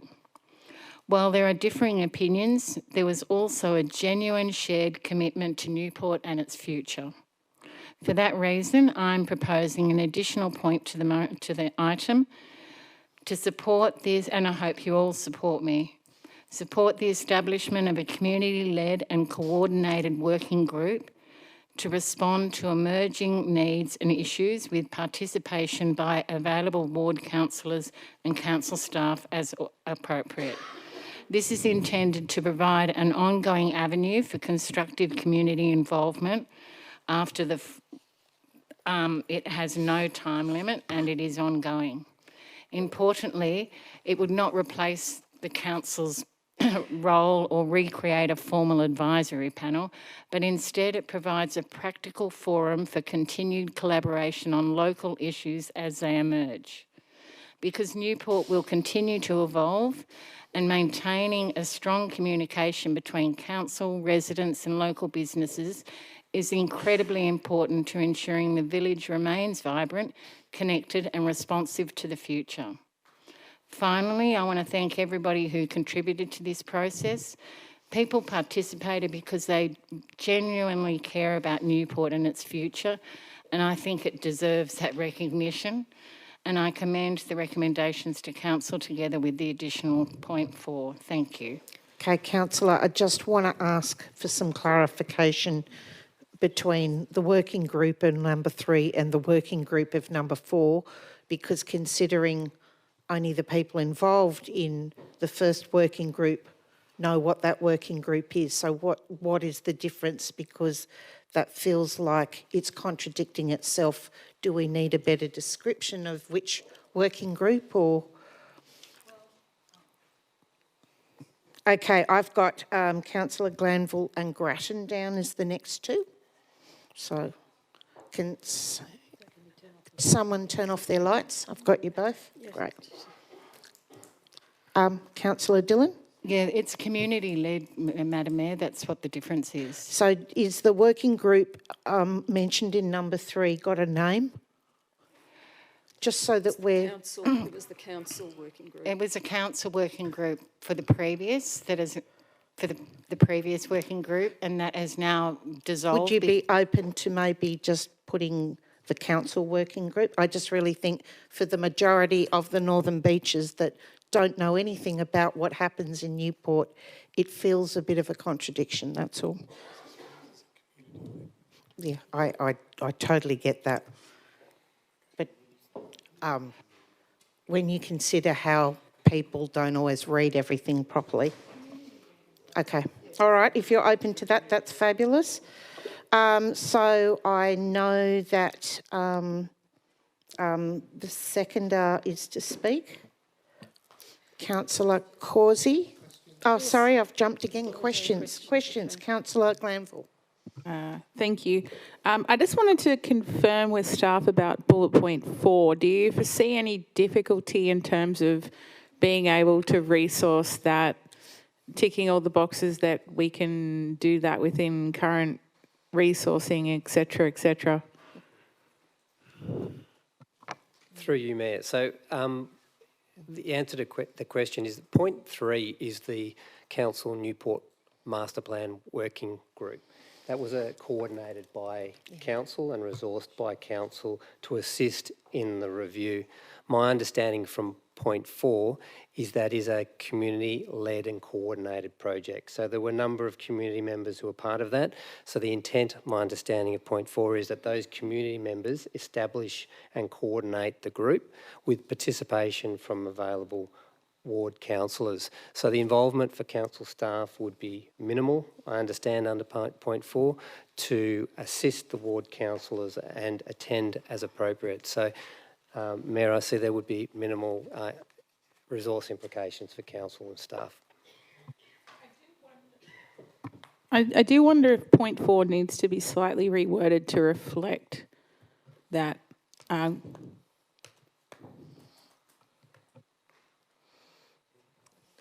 I've got a suggestion. So if Okay, so it feels like suggestions, and we hate wordsmithing on the floor, but But similar point, like in Manly, we have a number of residents groups, and it's not a council established group.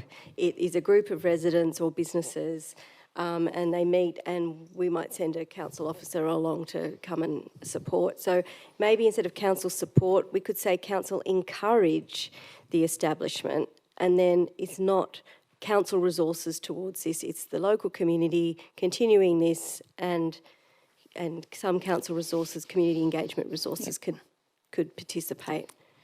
Because this feels like another whole strategy group or working group that is a council body, which is not sort of how we work around, perfect. the area. So how do you feel about that, Councillor Dillon? So the purpose is for both groups to support each other. Which two groups? Well, for council, Because aren't we councillors, establishing, or isn't the community establishing their own group? the communities? It's a community-led. The Newport. What did you say, Ruth? The Newport Community Working Group. Mm-hmm. Yeah. Well, a name will come later. There's. Yeah. Yeah. Yes, that's exactly right, Vince. I'm just making sure that there's involvement in what the community wants. Okay. Yes. So, yep. Number 4 now. Are you happy with that? Encourage is a great word. Yep. Because as we know, for many years of the working group, that they don't necessarily, they being the residents and the participants, don't all agree on the direction that they all want to go. Well, that's why I'm trying to create a bit of harmony here. So That's right. So encourage is a good word. So thank you for that. Is there any other questions? All right, Councillor DeLuca, your light came on as well. Okay, all right. Councillor Causey, I know that you have a right to speak as a seconder, but is there any questions? What does that face mean? No. Okay, all right. Okay, right. You have a very touchy microphone, and so your light's coming on a lot. All right. I'll try and always double check to make sure if you put the light on or whether it's got a mind of its own. Councillor Causey, as a seconder, please. Okay, so I support a lot of what Councillor Dillon has said, or most of it, because we're facing the same issues with Newport. I just want to give a little bit of background. The residents are looking for leadership from the council, and I believe that the council has been trying to show leadership with the establishment of the master plan working group, but it's come back very clearly that the community is divided about its expectations. But I'd also say, and the report reflects this, that there are a number of structural problems in Newport, and they're not unique to Newport. Strip shopping centres have been dying during the last 40 years due to the rise of shopping malls, and these include, for example, Palm Beach, and extend south to Manly Vale. So it's not just Newport. By contrast, Mona Vale and Avalon, which also had some 20 vacancies before COVID, have the advantage that they're destinations, so they're not on the main road. But there has been work done in Newport by the council, and for example, the planting all the trees and the furniture and setting up Robertson Road with the eating areas have all been positive things which have given Newport a bit of a fillip at when they occurred. But additionally, Newport tenants have told me that they've been unable to secure long leases, so they're reluctant or they're not going to invest in fit-outs for their businesses. And as a result, some shops are becoming very run down and unattractive to lease. Meanwhile, the economic downturn is no doubt making it difficult for developers to secure funding for new buildings. And areas affected by the LMR diktats from the state government, providing for increased height and density, offer higher profits in other areas. Members of the working group have clearly heard the divided priorities of their fellows. And so, this is a problem for the council. I believe the majority of residents do not want to see taller buildings, but I believe that if we did go ahead and have either invite a retail economist along or have any other sort of report done, basically they will come back and recommend that we increase heights in Newport. However, the staff have recommended a number of what I see as very positive initiatives. Sorry, I'm sorry to interrupt, but has the live stream got an issue? I think we're just investigating that now. So everything's paused. It's 2:22 minutes left for you to speak. Don't say a word. We are. Okay, we're back online. Keep going. For those that might have seen that we just dropped out, we just paused everything and waited for the online to come on again. Councillor Causey. I don't necessarily believe that the absence of the B line is causing the problems because Avalon doesn't have the B line. However, continuing the B line to Palm Beach and doing a loop there may help bring people to Newport more easily. And I think also providing direct transport links to Newport shops from other parts of the suburb, and particularly Bilgola Plateau, which is the next closest suburb, would also help the shops there. Staff have also suggested doing things like develop a calendar of events, support outdoor dining, and here, and I'll just mention this, I'm not going to put an amendment up for it at this point, but I'd like to see an investigation into whether we could have a waiver of outdoor dining fees in Newport, just to give it a bit of a boost at the moment.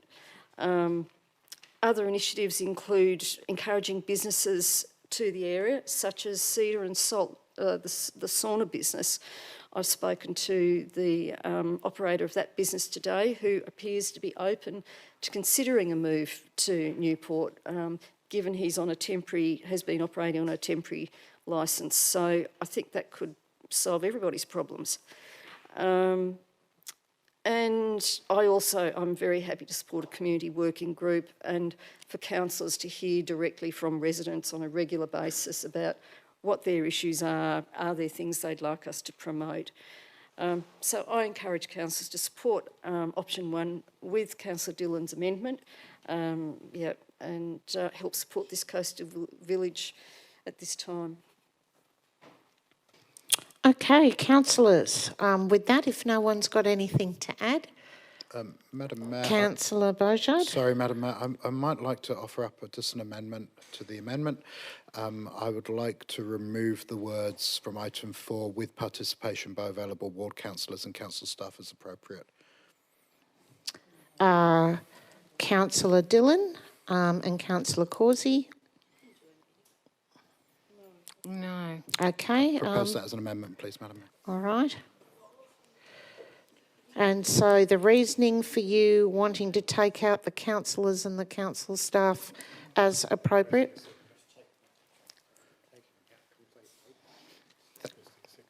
And a seconder for Councillor Bourgeard, Councillor Hackman.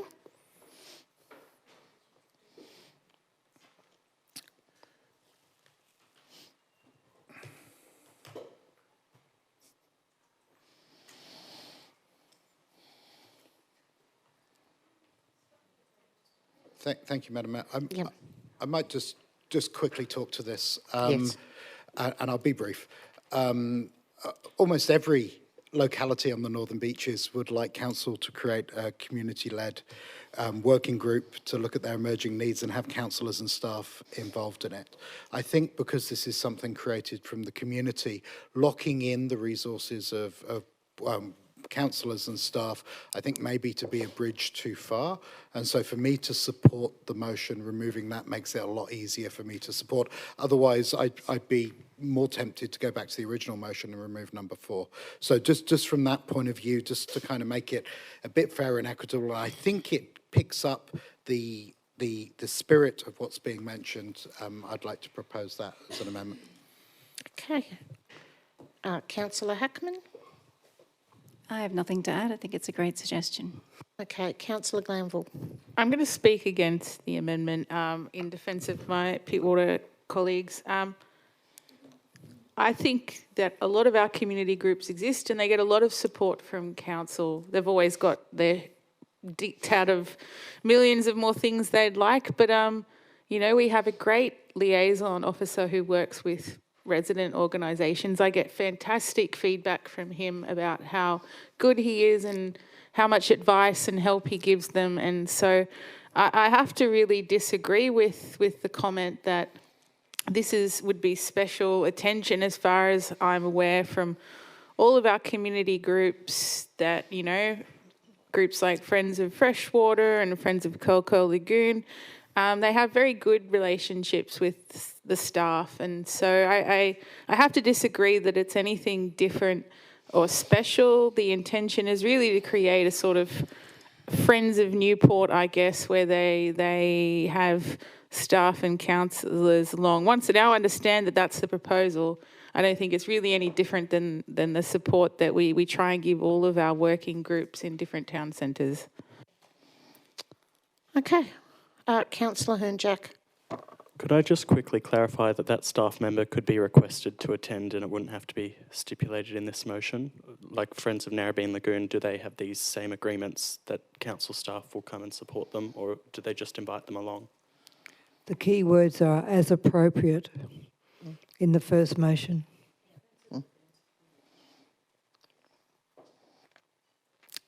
Okay, any other questions, or can we put this to the vote?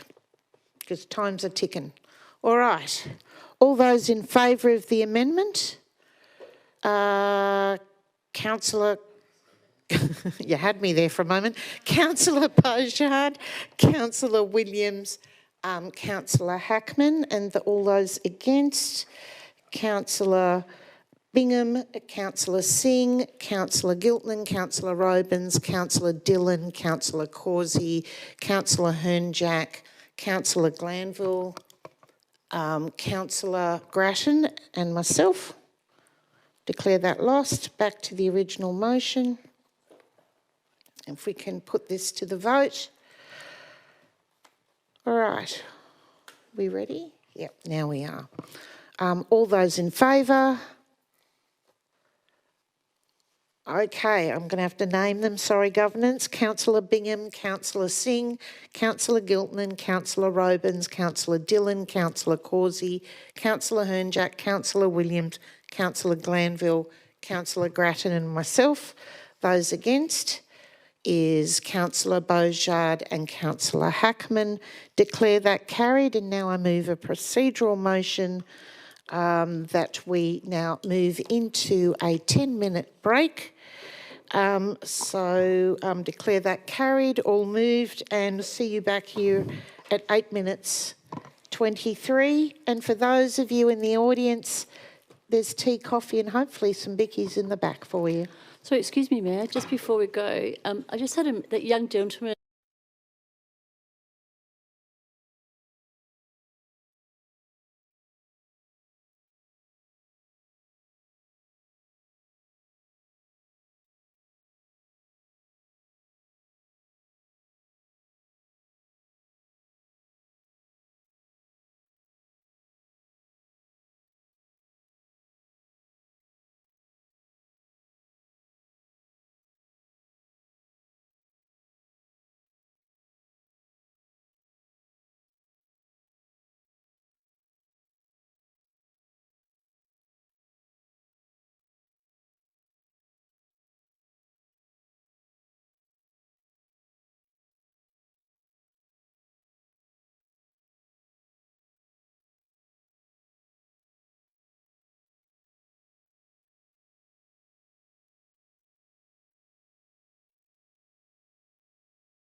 which is 2 Bangaroo Street, North Balgala.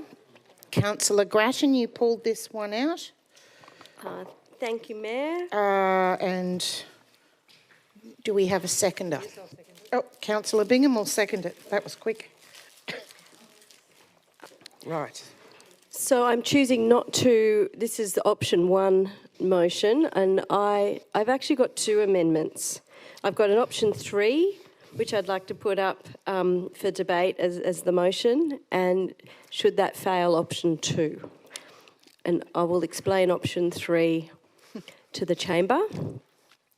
So, as everybody's probably aware, option 1 was the reduced riparian zone. Option 2 was the bigger buffer along the riparian zone for the to expand that riparian zone, and it was marked in sort of green on the map. And then option 3 is, after the meeting we had on site with the community, there was a concern that the front portion of land along the street front, up to where the council stormwater area was, that should be retained as public land in terms of a little pocket park, green space, stormwater absorption area.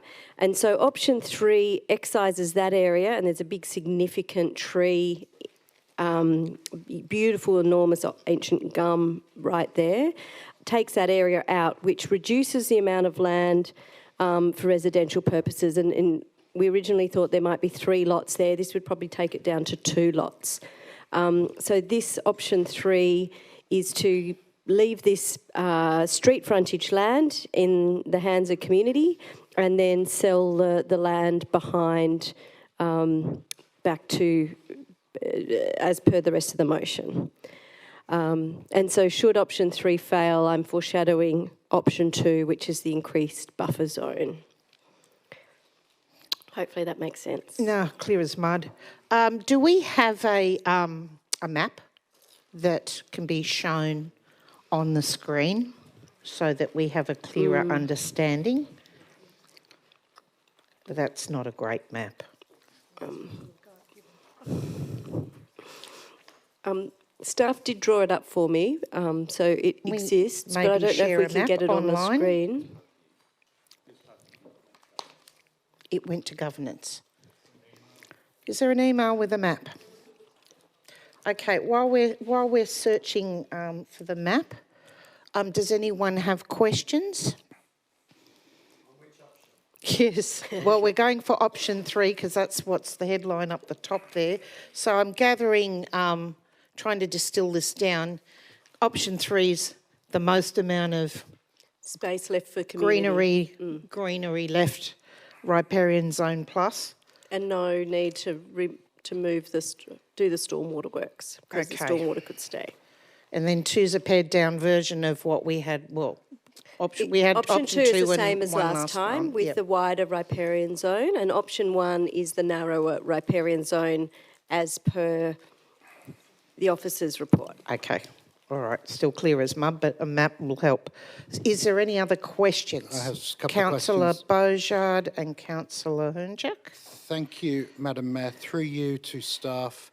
Option 3, how much of the potential sale price of the original staff recommendation would we lose by this option?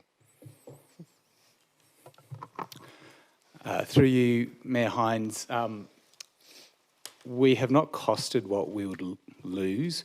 What I would say is I believe the yield of the site would be diminished from a 3-lot subdivision maximum to a 2-lot subdivision, and so therefore you'd lose sale revenue as a result of that. Second question, Councillor Beaujard. Yes. Can staff think of any better community outcomes of that money rather than just changing this because I don't want to, the community obviously have a view on this, but changing there we this, have it up on the screen while you're all looking at it. So option 3 is kind of the orange part from what I understand. Is this the best community outcome of that money that we'd lose is probably my next question. Through you, Mayor Hines, Council staff's recommendation is that the land that is highlighted there in orange is zoned R2 and therefore would be most appropriately utilised for residential land and not reserved by council. Okay, thank you. Councillor Hernjack, you were next, then Councillor Hackman and then Councillor Glanville. Thanks, Mayor. What do staff see the impact of this on our ability to meet the IPART requirements for property rationalisation? Does this mean that we'll have to find another site to sell? Through you, Mayor Hines, it would definitely impact on our commitments to the IPART property sales. As to how much, as I said, we haven't assessed that, but yes, at this stage we are not anywhere near meeting the $10 million at this point in time. Councillor Hackman? She's not here. Oh, okay. Councillor Glanville? Thank you. And as everyone loves making policy on the run in the floor of the chamber, it's everyone's favourite thing. We had previously sort of been discussing this, and is it possible for that? Understand that you raised an issue with the kind of irregular lot configuration. Would it be, procedurally speaking, could we resolve to just make that a regular line on the, I don't know, the leftmost section of that, so that the tree, the part between the tree and the green is part of that lot, so it's not in a regular shape and would have find more currency with what the point you raised about LRS? Through you, Mayor Hines, council can resolve to cut this however they see fit. What I would say is that an irregular lot boundary like this is unlikely to be approved by Land and Property. That this is a very irregular shape. In terms of if you wanted to, I guess, cut it straight across towards where it then hits the existing riparian zone, that would then further reduce it to a single lot in terms of a saleable portion, and that would then consequently have a loss, have a lower return to council in terms of financial return. Okay, Councillor Hackman. Oh, sorry, Councillor Glanville, you still look like you have a question? I don't know that I quite understand how you're mathing that math in terms of the residual lot. If that little area was removed, I think you would still get 2 compliant lots in the residual lot 1. Through you, Mayor Hines, I may have misunderstood the question. My understanding was you were saying actually try and regularise it so it's a singular lot. No, I mean, what I meant was, so there's a tree there, and that's why Councillor Grattan's suggestion was to keep the tree in lot 2. I'm just suggesting making that a straight line from the tree down to the green, basically. I think the residual lot 1...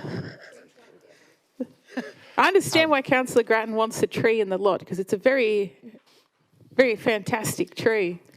I mean, all trees are good, but this is a particularly nice one. But through you, Mayor Hines, if you are, my understanding, drawing down the page on the side of the tree, it would reduce the square metres sale of the property. We haven't assessed how many square metres would be left and therefore how much the yield would be for the site.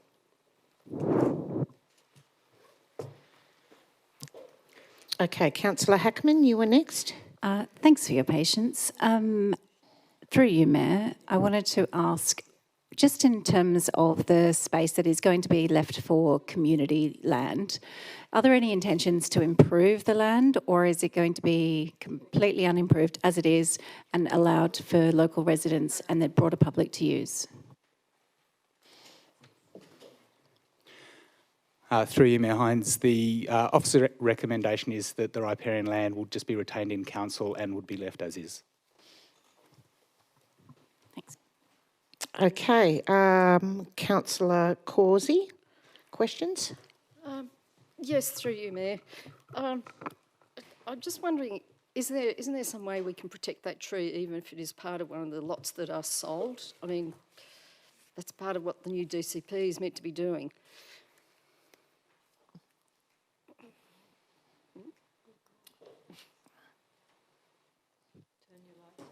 Okay, Councillor Williams, I've got you. You can turn your light off. Great. Thank you, Councillor. Through you, Mayor Hines, we're not proposing to develop the lot at all. We're proposing, the council's recommendation is to sell the lot as is. Any development, future development of the lot would be subject to all of the regular controls as part of any R2 development. Okay, Councillor Williams. Through you, Mayor, to the staff, that is the access way into that lot, isn't it? So that's going to make it extraordinarily difficult to actually develop that land and the land further in. There isn't any other way of getting in, is there? Through you, Mayor Hines, my understanding is that the retention of the section just above the orange northern boundary is intended to be kept for the access handle. Okay. Is there anyone with dissent, or can I go to the mover to speak? Okay. Councillor Grattan.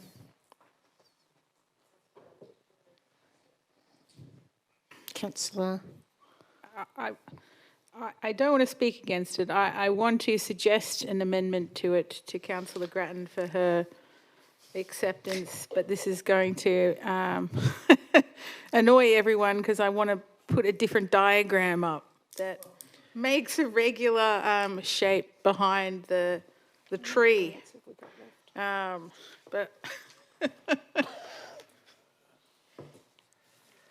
I'd like to just stick with this option 3 at the moment, in the interest of time and the many other things we've got to vote on. I think we just need to start sticking closely to what we have.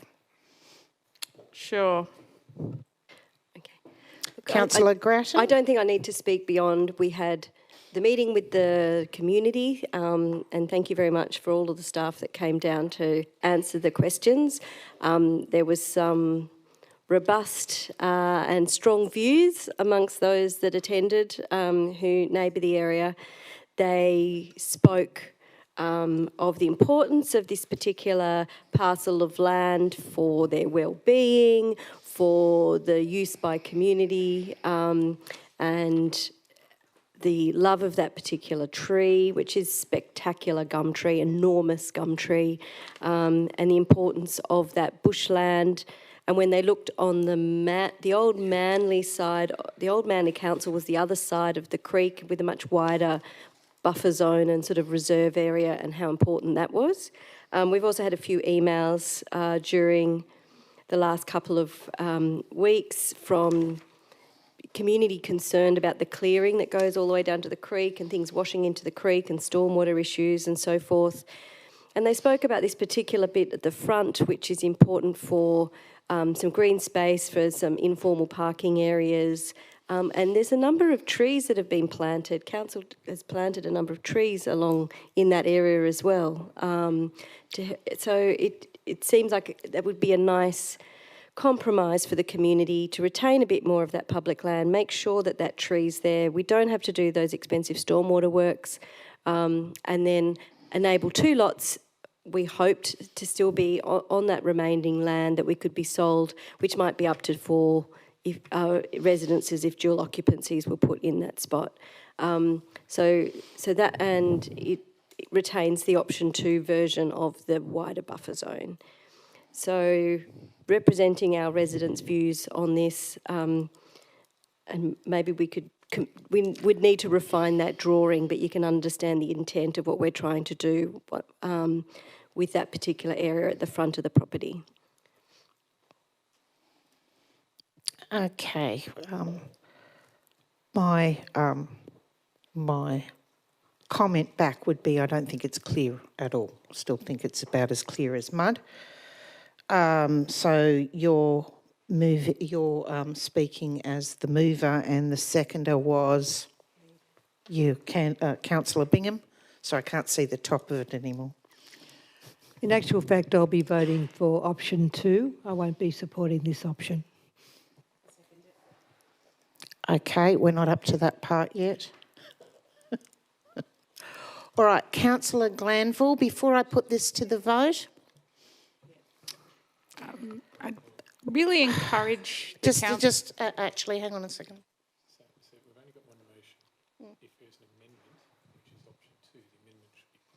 Yeah. Yes, she had foreshadowed. Yes, she did. She mentioned it right at the beginning. I'm happy to second option 3.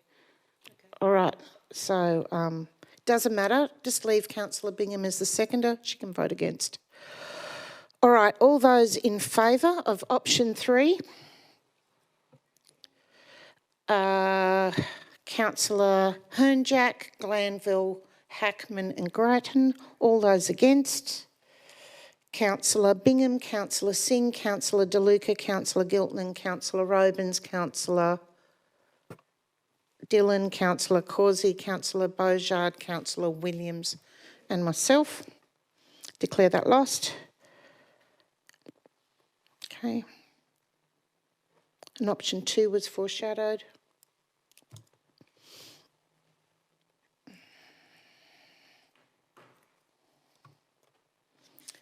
Councillor Bingham, you seconding again?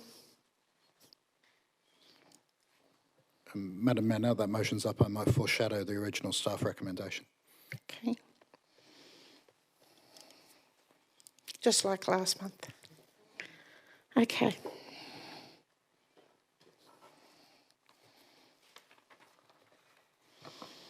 Anyone got any questions? I think, do we understand this one better since we're back to where we were last month?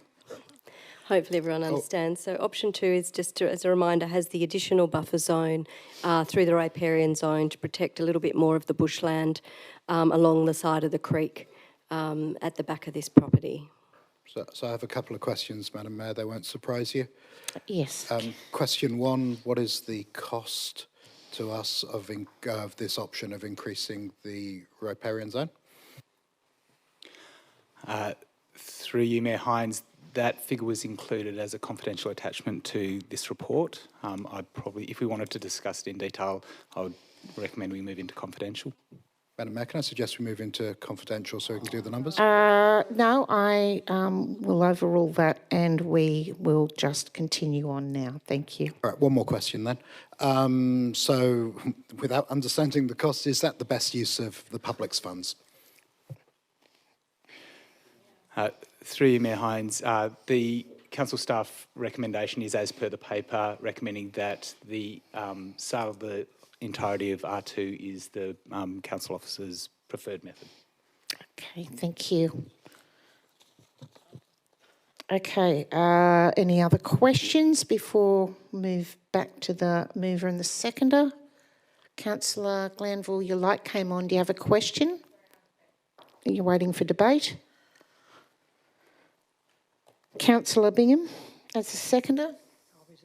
You reserve your right? Okay, into debate we go. Councillor Glanville. Thanks.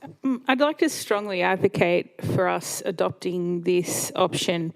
I think we heard pretty clearly from the community that they're really unhappy, and not just because people don't like change, and none of us like change. We all like to keep our community as it is.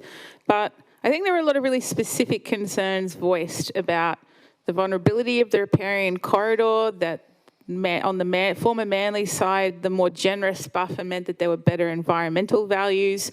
And, you know, I spoke to the tenant who lives at the property and she spoke about all the wildlife that she's seen living in this riparian corridor that we would otherwise sell. I think each and every one of us ran for council because we care about our local environment. We know consistently that the community cares about the environment. And I think that this is one of those ones where the rubber hits the road. You're either prepared to invest that long-term, forego a short-term kind of pocket of money to service the longer-term environmental need, that we don't need to exploit every metre of nature in this LGA, that we can leave some places that are currently natural and leave them for nature. They don't need to be developed. I think as much as I'm optimistic and positive about the DCP, I think we all know that if that land is sold, that, you know, we lose control over what happens in that blue area, I'll call, for lack of a better term. You know, people illegally clear things. They get an approval that says that they're meant to keep it vegetated and then concrete to the boundary. The strongest way that we can ensure that that riparian area has a generous buffer is by retaining it in public ownership, where we can ensure that it has the strongest form of protection, which is us owning it and caring for it. So I know that every councillor cares about our local environment, and the residents have given us information about how a more generous buffer area means that you get better clearing of stormwater through, you know, natural processes. The vegetation improves the water quality, and it slows the water down as it enters the creek, improving the health of the creek. We all kind of know that there's challenges in relying on enforcing planning rules on whoever buys it. And I think another point to add is that this option 1 wouldn't simply be 3 lots. Dual occupancies would be permitted, so it could be up to 6 houses on a very constrained and environmentally sensitive site. So I really have to encourage people. This is literally the bare minimum for servicing the future environmental needs of the creek. So I can't put it more forcefully than that. Thank you. Councillor De Luca. Thanks, Madam Mayor. I'll be voting against all options because I sincerely believe that there is better and more profitable and more in the community's interests land that this council could sell. I think all councillors will recall early on in the term whereby I moved for an investigation into land that was not necessarily classified operational, as well as a process at looking at land such as the car parks to do public-private partnerships, Winbourne Road car park, the Cromer Community Centre to do a public-private partnership. And that would actually recognise, if it was done back then, a lot more money now than what is proposed here. So I do feel that we should be revisiting our large blocks of land, some of which have already been either classified operational or can be subject to a public hearing for reclassification, that would bring in a significant amount of more money, and we could actually do public-private partnerships, i.e. Miramba Road car park, i.e. Oaks Avenue car park, Winbourne Road car park. This is a minuscule drop in the ocean, and yet it has greatest environmental impact. So I will be voting against all proposals to sell this land, as I honestly don't think we should. Okay, thank you very much. Councillor Bourgeard. Thank you, Mayor Hines. I will be voting against this amendment, and just a couple of comments. When we went through the incredibly difficult process of applying for a special rate variation, we made a very clear commitment to our ratepayers and to the Independent Pricing and Regulatory Tribunal. In our published document, the Productivity Journey and Improvement Plan, which was endorsed as part of our IPART submission, we explicitly committed to achieving $10 million in property rationalisation savings over 5 years by divesting surplus and underutilised assets. Following a property workshop that the majority of councillors attended, we worked with staff on a number of options across the local government area, and it was my recollection that this was one of those which we discussed at the time. It's a 4,547 square metre parcel of land that houses a single 3-bedroom. I won't talk about it too much, but I just feel that while my colleagues talk about the community, and who we're talking about, the community is the 265,000 ratepayers that we took through a special rate variation with an awful lot of feedback. And as part of that deal, the trade-off was we had to sell some of our land. There's always trade-offs in local government, but we're not removing the riparian zone.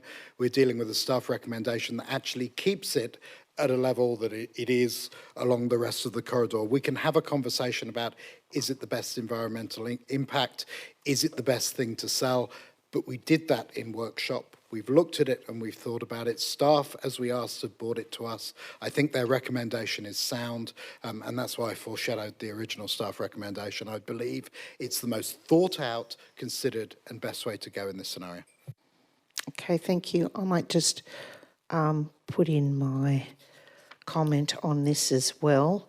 I'll be voting for this, and the reason is that I absolutely understand Councillor Beaujard's thinking about property rationalisation, but the one thing that was very clear in a previous term when this came up by surprise to those of us that were on council by finding out it was suddenly out in newspapers, was that the one thing that was very clear was the riparian zone wasn't the same as it was on the other side of the creek. It was much, much narrower, and there was a large concern about that. I honestly think that even though I can see Councillor Grattan wants to make the riparian zone even bigger and add bits to it, the reality of it is option 2, which was what the community at the time had communicated, that they want the riparian zone the same size as the side on the other side of the creek, which visually makes sense. It's protection, it will give certainty for definitely what already lives down there and moves around in the water and between all the homes as all of us that live in or near bush certainly experience virtually every single day. Everything will still be able to move around and there'll be more and more space that's protected. The issue with riparian zones and backyards, of course, is that people don't contain their weeds and a whole heap of stuff goes into these creek lines that shouldn't. But I really encourage everyone to just support this when we put it to the vote. Does anyone else want to add? Councillor Bingham? Nope. All right, ready to put this to the vote. All those, we're putting this to the vote? Okay, all those in favour? Councillor Giltnan, this is for option 2. Councillor Giltnan, Councillor Causey, Councillor Hernjack, Councillor Williams, Councillor Glanville, Councillor Hackman, Councillor Grattan and myself. Those against, Councillor Singh, Councillor DeLuca, Councillor Robins, Councillor Dillon and Councillor Beaujard. Declare that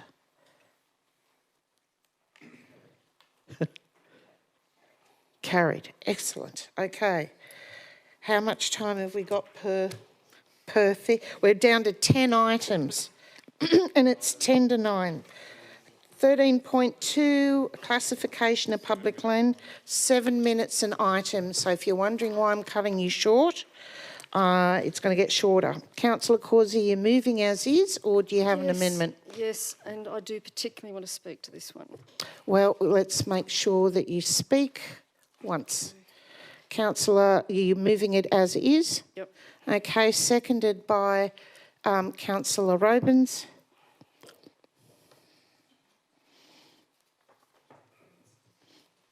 Anyone got any questions? Okay. Anyone got any dissent? Great. Councillor Causey, you're it. Yes, I do want to speak to this because I want to begin by acknowledging the extremely generous gift to Council of the land at 27 Elizabeth Street in Avalon. The family has advised staff that they don't want to be identified, which makes this an even more poignant contribution to the community. I'm sure the donor would have appreciated the environmental value of this land. A member of Canopy Keepers and local Greens member has told me the land is a remarkably intact example of the dry ridgetop subform of Pittwater Wagstaff spotted gum forest, which is fairly unique and is highly worthy of conservation.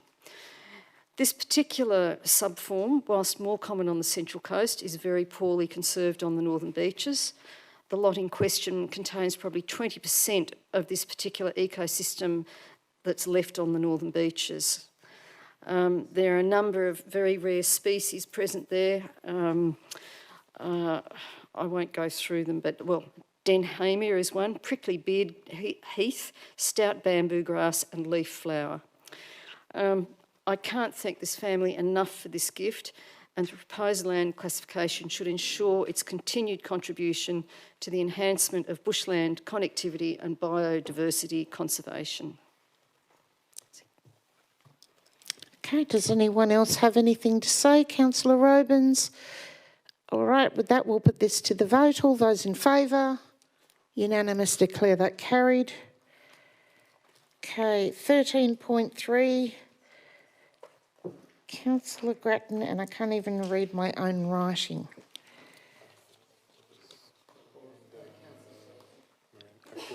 Councillor Causey, okay. Okay, so Councillor Grattan, are you moving as is, or do you have an addition? No, I've got another addition. Okay. All right, let's just see what it is. See whether Councillor Causey is okay with it, knowing that it is Councillor Grattan's addition amendment. Where are we going on this? Okay, do you want me to just quickly explain? Yes, please, can that? you explain? So, in the detail in the attachment booklet is the submission to Transport for New South Wales. There is a specific mention in paragraph 1 to the Beaches Link tunnel. What I'm suggesting is that we remove the specific reference to the Beaches Link tunnel and make it more general and reference continued need for roads and transport infrastructure on the beaches. So the Beaches Link tunnel is dead. Other options may well be, clearly we need something to help with the traffic situation that we have on the beaches, but rather calling for a project that's dead and that doesn't stack up, let's ask for continued investment of critical infrastructure projects and leave it open for exactly how the government might like to pursue those. The second point was under point 7, long-term strategic actions, and Councillor Hernjack might like to expand this, but there was reference to motorways, and so again, just making it a bit more generic, direct transport connections rather than specific reference to motorways. Otherwise, I endorse the submission and encourage you all to, it was it's good to be able to have the opportunity to feed into the network review. The network review as it was is very specific on just little micro things that could be done, and it's important that we advocate for some of the bigger picture initiatives that we know and investment that we know is needed in our area, particularly to cope with the LMR reforms, housing targets, new areas such as Frenchs Forest, etc., where that investment and housing is going in. And we certainly can't cope with a whole lot more extra traffic at the moment. So we need some public transport. We need some more investment. So I ended up talking to it, but there we go. Okay, thank you very much. That might cut it down just by a minute or two. Councillor De Luca, question? Yes. Yes. My question is directed through you to the Director of Planning. In view of the requirements of the state government in relation to the Frenchs Forest precinct, that the precinct cannot be advanced unless we have a tunnel and unless we have the east-west rapid transport, does this motion therefore go against that requirement?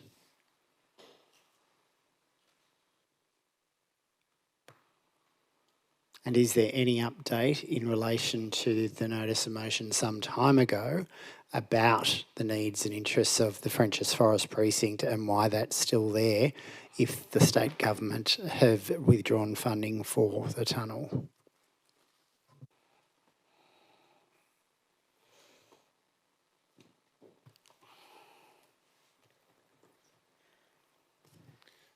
Thank you, Madam Mayor. Just while the Director is just reading through that, if we understand the amended wording, it still provides for transport options, so that would still allow for both that submission and the progression of the Frenchs Forest precinct.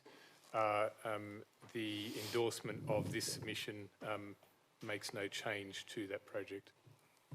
By specifically taking out the tunnel, though, when the state government has specifically stated that, I would think there would be an issue. Yeah. I would say that, in all honesty, it was pretty obvious when the current government got voted in. That was one of the things that they seem to be quite proud of deleting. I think the options here is this has got to be a strategic high-level overview of what transport and movement around our LGA is.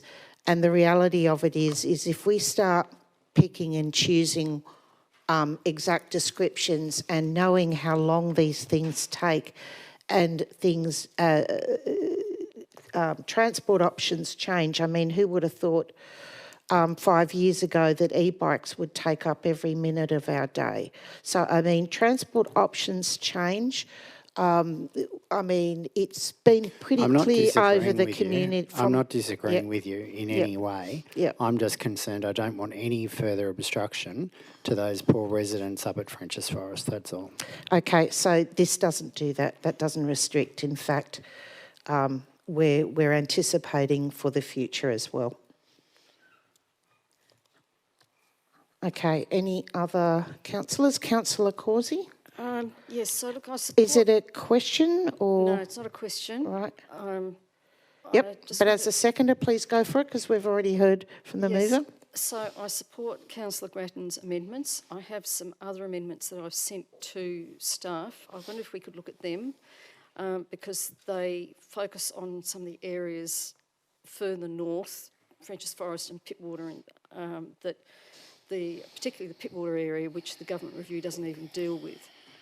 And we have significant transport problems up there too. Oh my God.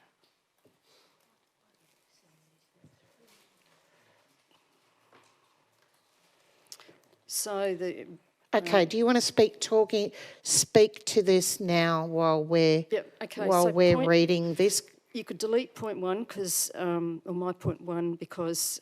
Okay, so Councillor can we Grattan's- put this as an amendment, not as an addition, for a start? If you'd prefer to, yeah. So I can speak to it as an amendment. I just want to make it so that it's clearer to those of us who haven't seen this. Sorry, Madam Mayor, to give fairness to Councillor Causey, is it possible that we break for 5 minutes so that we can actually read her amendment because it is extensive? Yep. Unless Councillor Causey can speak to it in only a couple of minutes, but it might be better if we read it, then we don't need much of an explanation unless you feel the need to keep speaking to it. I would like to speak to it, but people could look at it, and I did All right. circulate it earlier, so... well... Anyway. Could I move in a 5-minute adjournment? Yes, okay, all right. Procedural motion that we have a break for 5 minutes. It's 9:02, back at 9:07. And can we just get it up? No, like how it is, the amendment?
Okay. Councillor Causey. We're on. So basically, Thank you. I think that the letter or submission is great, but I think from a Pittwater perspective and Councillor Hernjack's Frenchs Forest perspective, there are a few things that it doesn't mention. So my amendment is in agreement with Councillor Grattan's about point 1. So I won't address that, but I think under the point about public transport reliability and bus infrastructure, I think that's point C, 1C. This is different to the format I sent, but anyway. We often hear about dedicated bus lanes for Pittwater Road and Military Road, but despite the parking lot on Warringah Road in the mornings, it doesn't seem to have received the same attention for this location during peak periods.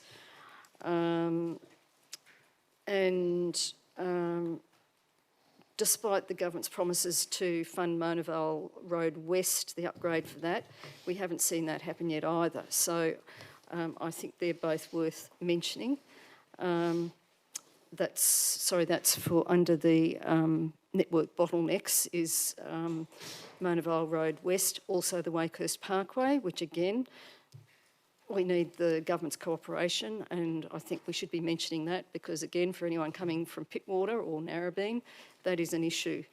On active transport gaps, our MOVE strategy talks about cycleways and footpaths, but we need more funding to make them widespread, and particularly with the advent of e-bikes, they need to be separated. For long-term strategic actions, most of us don't want to see the area ringed by motorways, which transport engineers tell us simply attract more cars and reach capacity within 5 years anyway. So I'm in agreement with Councillor Grattan on that. Finally, under point 7, design public transport services that directly connect residents to local shopping centres and villages. That's an issue that affects every shopping strip on the northern beaches. And at the moment, we've heard tonight about Newport, and I'm sure it's one of the problems that residents closest to it have, in that they have no way of getting there directly without a car. We also have the Manly Hop, Skip and Jump bus that we've had to cut back on. And Frenchs Forest doesn't even have anything like the Keogh ride. So I think those local bus services are really important and we should be asking for them. For those reasons, I encourage you to vote for these amendments. Okay, I just need a seconder. Councillor Hernjack. Thank you very much. Yes, so we're into questions.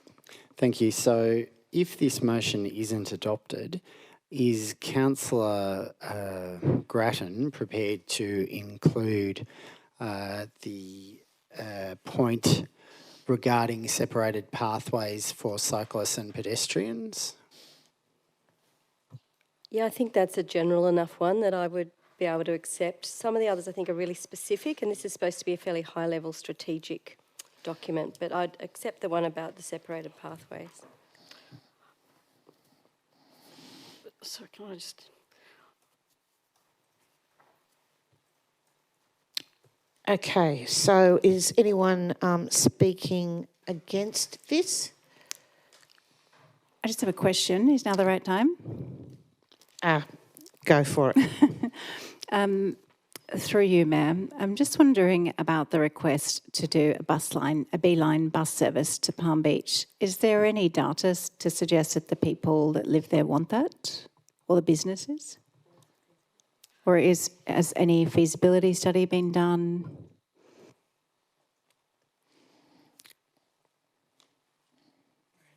Councillor Causey, can you turn your light off? Thanks. Thank you. Councillor, through you, Mayor Hines. No, we haven't done a feasibility study on the beeline to Palm Beach, and we don't have any numbers at this time. Okay, Councillor Hernjack, your light was on. I was just going to speak in favour if that's appropriate now. Okay, Councillor Beaujard, was yours a question? Mine's a question. Thank you, Madam Mayor. Okay, you go first. Just trying to understand the public transport landscape, because I live down south and I understand it's quicker to get to the city in the morning on a Lime bike than it is on the B line. The Kia Ride system, would Transport for New South Wales consider that to be exceptional public transport north of Narrabeen to Ingleside and to Palm Beach versus what we have everywhere else? Wouldn't that fulfill some of the requirements here? Through you, Mayor Hines. I'm not sure how Transport for New South Wales consider the Kia Ride. I think it's quite well utilised. What I would say is that the Council's submission is intended to identify principles that we would like to further discuss with Transport for New South Wales. The item on public transport is we all believe that there is an opportunity to improve our public transport here through various means, and that's something that we would like to discuss further and advocate for. Okay, Councillor Dillon, is it a question?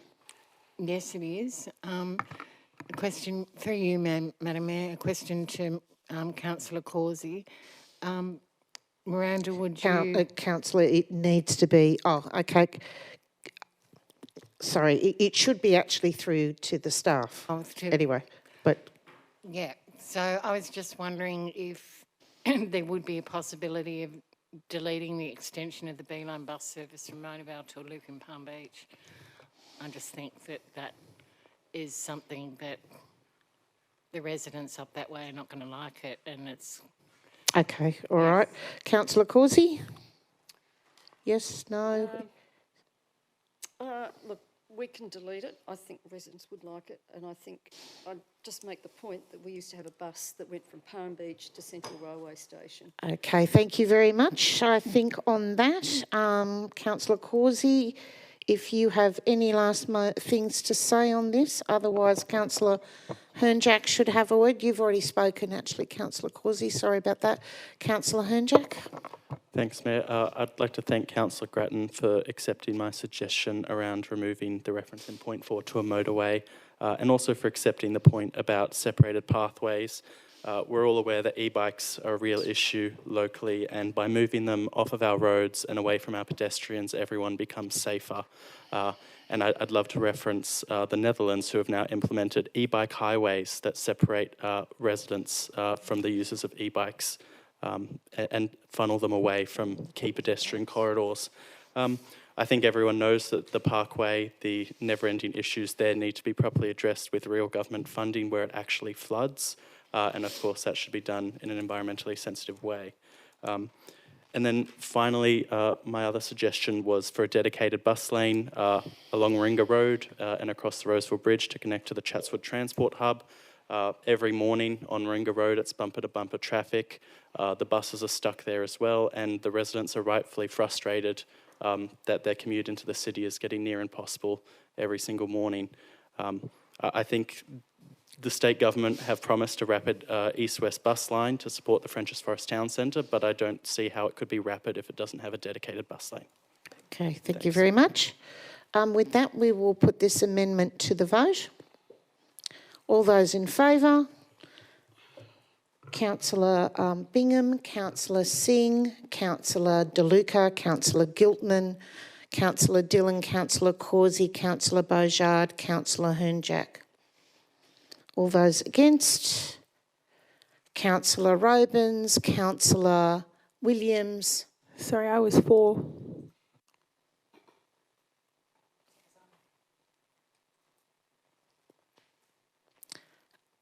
Can we do against then, since everyone's changing their minds at the moment? Councillor Robins, Councillor Williams, Councillor Grattan and myself declare that lost. Carried. Oh, sorry, carried. Right. So that becomes the motion. We don't need to speak on this again. I do have a subsequent amendment with governance that I'd like to move, Madam Mayor. Councillor Hernjack. I felt that this amendment should be moved on its own given the content of it. I didn't want to compromise Councillor Causey's one, but I do feel it's important since it's pretty much the basis of all the public transport woes that we have locally.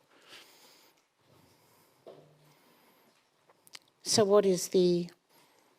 It is with governance, but it's effectively to add reference to the commitment of the Labor government to end the privatisation of our local bus service. and to just reiterate that in our network review submission. Okay. I don't think we need any more discussion on this. All those in favour? Councillor Causey, Councillor Beaujard, Councillor Hernjack, Councillor Glanville, Councillor Hackman. Those against? Councillor Bingham, Councillor Singh, Councillor DeLuca, Councillor Giltnan, Councillor Robins, Councillor Dillon, Councillor Williams, Councillor Grattan and myself. I think we did, yes. Declare that lost.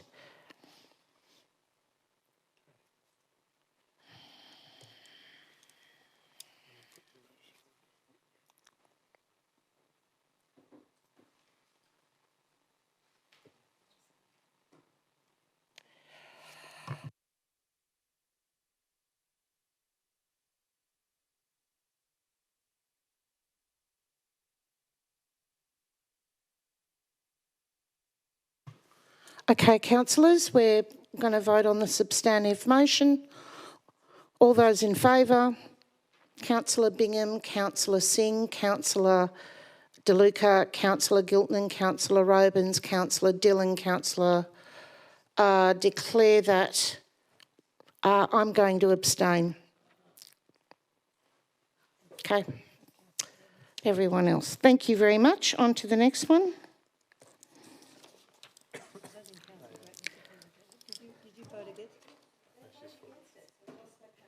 Yes. You all voted against it, so that's fine. Okay. Now we're going into confidential. So procedural motion. Sorry, just a question. Is it 13.4 is the next item? 14.1. Have I missed one, have I? Yeah. 13.4 went by exception. We only had two things. That was the only one. Well, okay. I think there were two. Yeah. We were lucky. Oh, it was the only one. Okay. 14.1, so we're going into confidential. Procedural motion moved by Councillor Giltnan, seconded by Councillor DeLuca. All those in favour? Aye, carried. Sorry, thank you very much to all the residents. Thank you very much for attending, and if you need something to do tomorrow night,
Thank you very much.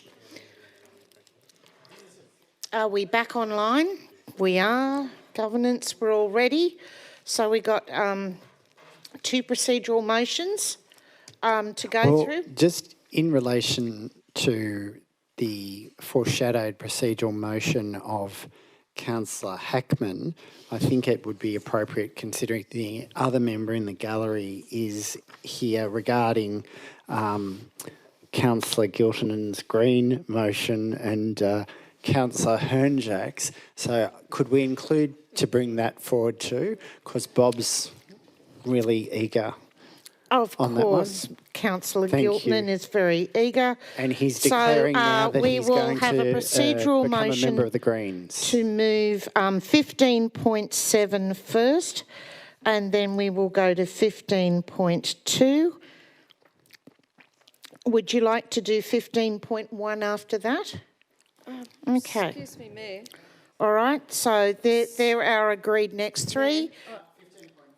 Sorry, we've got 2 items that actually are time limited. Okay, so I'm making a ruling now that we are 15.7. now moving, I'm sorry, Councillor Causey, but in the time of movement, how much time have we got left? The second procedural motion is that we extend tonight for half an hour, and we will finish tonight at 10:30. All those in favour? Almost everyone. Do I have to list everyone? Oh, I do. Okay. Councillor Bingham, Councillor Singh, Councillor DeLuca, Councillor Giltinen,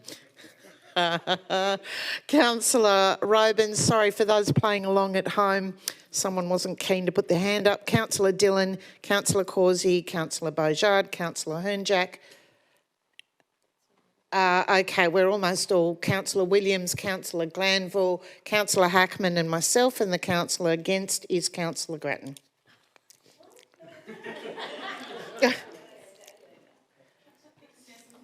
And so now are we doing the procedural motion to bring on the Fur motion and the sauna motion? If it's my procedural motion, I would prefer not to. I appreciate everyone's excited, but I think the multi-use permit would be the second thing that I would prioritise, considering people in Manly are really concerned about that, particularly disabled people and elderly people. Okay, so councillors, at the end of the day, I'm the chairperson. Just a nice reminder to you all, we will start with 15.7 and move along. Let's just start one at a time. Sounds like if you need a break, please go out.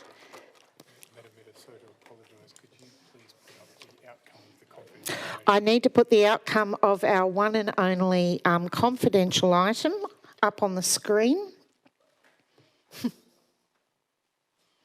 Do you need a mover and a seconder for that procedural motion and to put it, or? I think we've already done procedural motions. Look at that. Okay, so we are now showing the confidential item. Thank you very much. So, all right, here we go, everyone. So now we're going to item 15.7. Okay, Councillor Robins, seconded.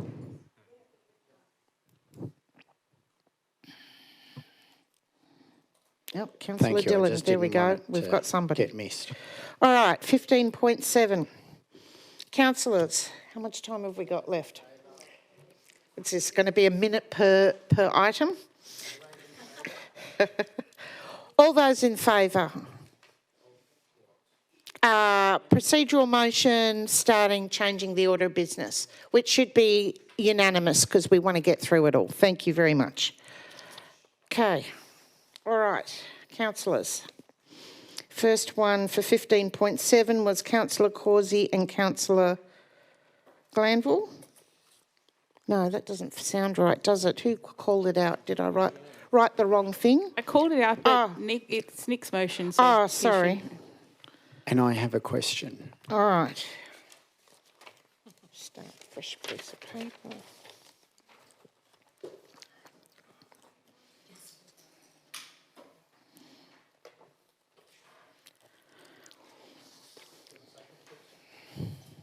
If you're willing to accept my amendment, We should probably have that on. I was going to say on stage, but this isn't a. Feels a bit theatrical It's tonight. a bit theatrical. Okay, can we have the addition or amendment or whatever Councillor Glanville has to see if Councillor Beaujard as the mover accepts it?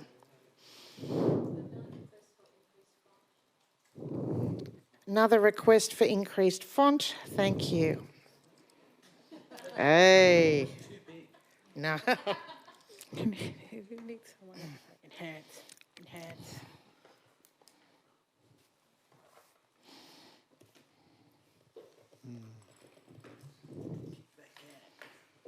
Councillor Beaujard, are you willing to accept number 3? Okay, so... Yes, Madam Mayor, I'll accept the amendment from Councillor Glanville.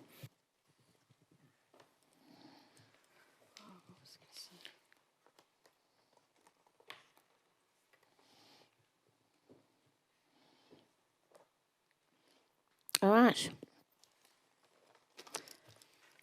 Questions? I have Councillor Causey's light on. Are you asking a question? So, through you, Mayor, could staff please explain to me how, if the sauna was to move to another location, would it be able to apply for a separate permit, or could they get an extension of the current one, or both? Thank you, Madam Mayor. Councillors, the sauna business was authorised as an event. That was the only mechanism that could grant a permissibility for that sauna to temporarily be on the site, and that was done as a trial. Typically, an event is something that happens over days, perhaps into weeks, but certainly not weeks going into months and years.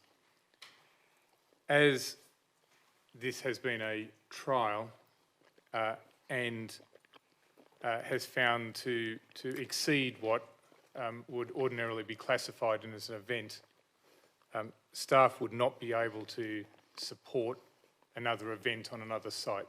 For the purposes of the legislation, the trial has not succeeded. For the purposes of popularity, perhaps it has. So, no, we couldn't support it being on another site. Councillor De Luca. Thanks. I asked a similar question at the public forum, but I haven't gotten or received an answer. Do we have the power to extend the trial until the policy is actually resolved or the plan of management is resolved? Thank you, Madam Mayor. It is staff view that no, you can't. Again, the legal mechanism to facilitate the sauna being on site was on the basis of it occurring as an event. There is no, in our view, no basis to facilitate an extension of that event. It is inconsistent with the intent of what an event would be.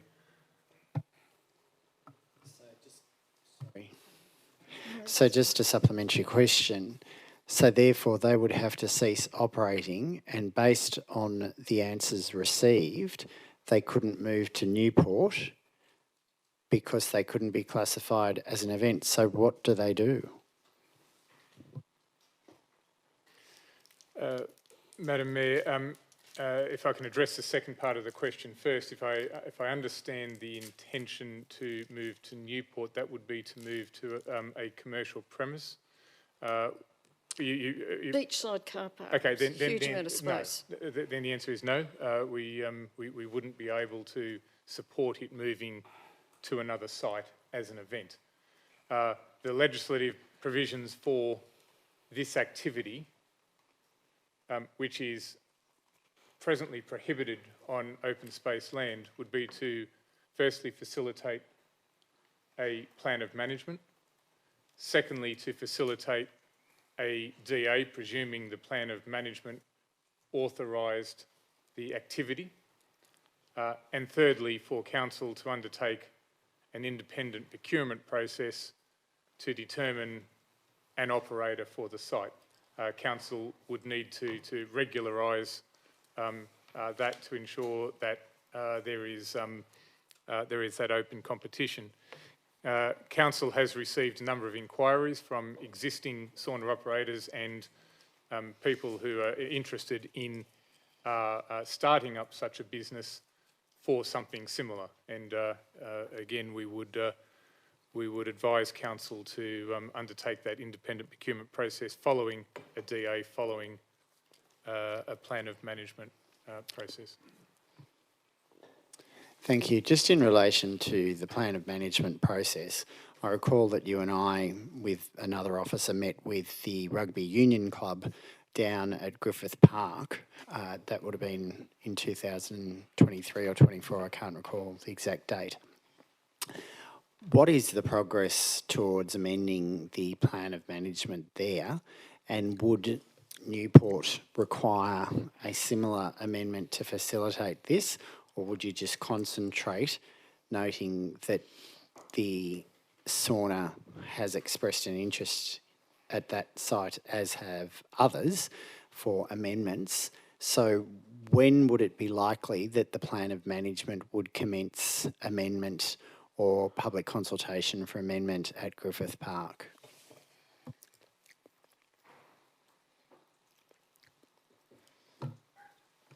Councillors, thank you. Thank you, Madam Mayor. Councillor Causey, yeah, I mean, you've already, so let's just spread it around. Thanks. I do recall the meeting at Griffith Park and facilitating an outcome which was to achieve what the rugby club sought at the time without the need for a change to the plan of management. It's my understanding we are not undertaking a comprehensive plan of management, a change of management process at Griffith Park, in that we were able to find a mechanism to facilitate what the rugby club was seeking in that case. Sorry, it wasn't specific to that request. I was just saying, when is it anticipated that a commencement for a new plan of management at Griffith Park would commence? Madam Mayor, councillors, we would be in your hands, councillors, if you sought for staff to prepare that. That would be a motion that you would put forward for staff to then undertake that body of work. But that, my understanding is Griffith Park isn't where it's located now. It's located in the car park of Longreef. So, councillors, I suppose I have to be extremely careful what I say here now, because I'm gathering that as much as we all desperately want to find a place for this person who has found a spot that nobody's complained about, everyone enjoys and wants to continue operating, this might be a discussion to be had offline, perhaps, in how to circumnavigate the immense amount of red tape that is ahead of any change that we make. What's obvious to me is that we need a policy for this, in that we look at the innovative uses, which is exactly what this was all about, because as much as we know that there are other saunas, whether Finnish or not, also wanting now, they've seen one successful, it makes sense, other businesses want to do the same, but the reality is there's going to be other businesses as well. And how much are we willing to give up our public spaces for trials of commercial use that at the end, as we know, the trial finishes and then everyone's outraged about the trial finishing. So I do think we need an overarching policy. But I have to be careful about what I think we should all do next and need to have that conversation. So, councillors, what would you like to do? Councillor Glanville, Councillor Beaujard. Actually, Councillor Glanville had up first and then Councillor Beaujard, sorry. Hey, look, I had a question, but I don't think I'll ask it. Am I able to move into debate now? If we're finished with questions, Councillor Beaujard, any questions? To our amendment, but yeah, I think we can carry on. Okay. Go ahead. I think it'd be me, Madam Mayor, I'm the mover. Oh, sorry, right. Thank you. I'd like to just work with Councillor Glanville just to change item 1. I would like councillors to be provided with, given what we've heard tonight, external legal advice confirming council's inability to extend the permit. Sure.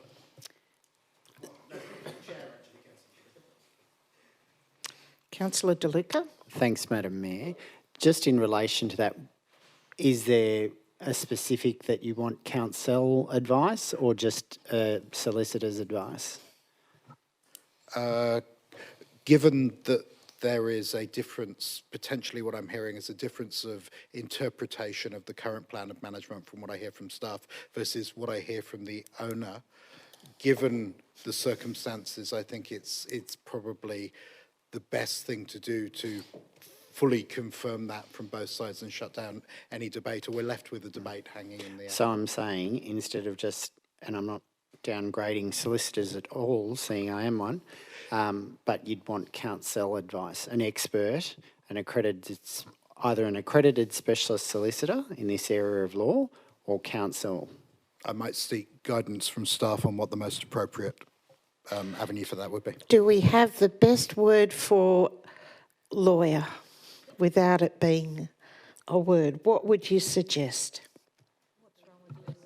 I believe we have a panel for planning and environment advice, so this would just come from one of our panel lawyers, presumably. CEO is nodding yes. And the answer is yes. Okay, great. Are we happy with that? Yeah, no, I mean, I'm happy. I know who they are, but yeah, I'm sure they would be very keen. Okay, okay, let's stick to the topic, guys. 40 minutes left. Right, I will try and be quick. I think this scenario is incredibly unfortunate.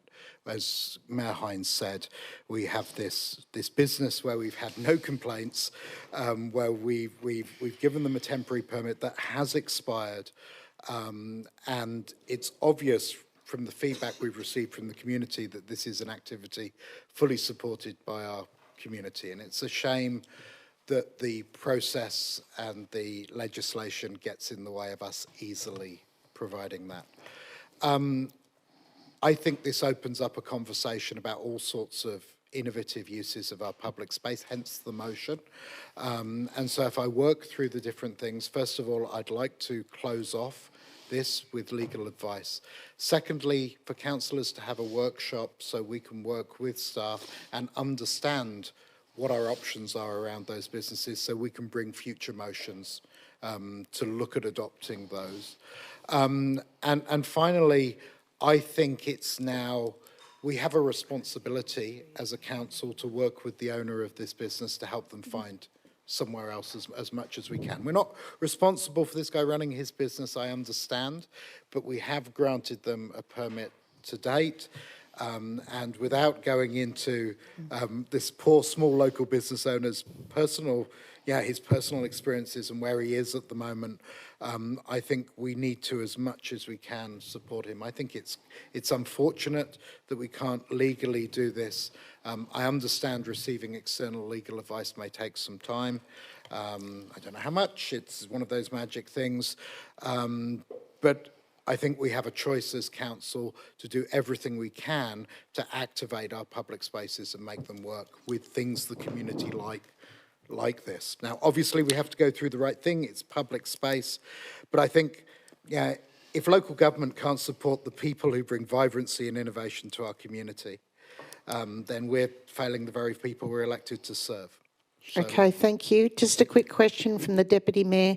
Is number 3 still even relevant, considering what we know now? yes, he's unable to have his existing permit extended. So is it possible for staff to work with him as to whether a suitable site can be identified? Yes, which we just found out the answer was no.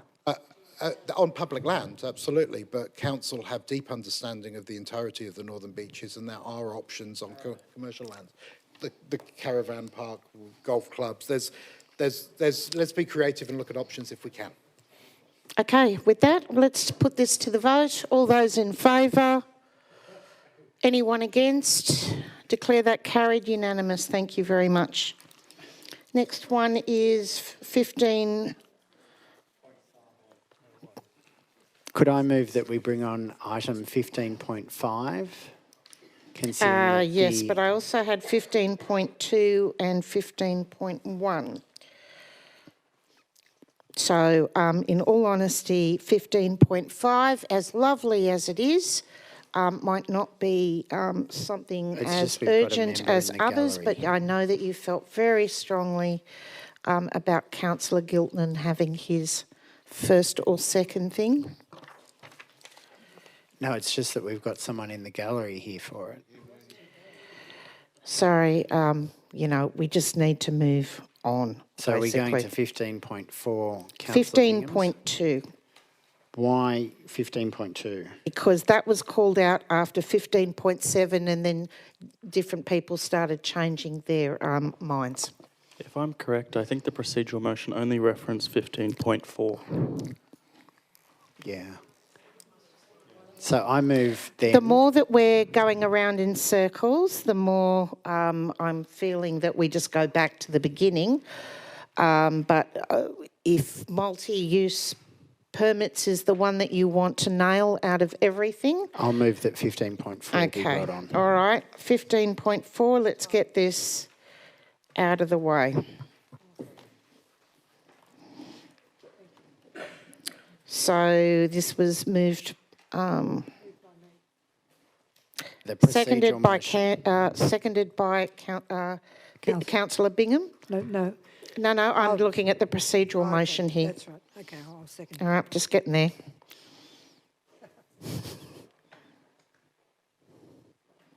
Are we unanimous? Yes. Okay, thank you. Move on. No.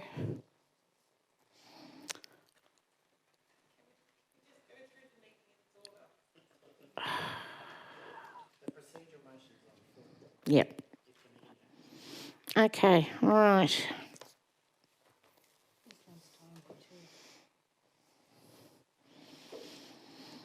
All right, so multi-use permit for councillor.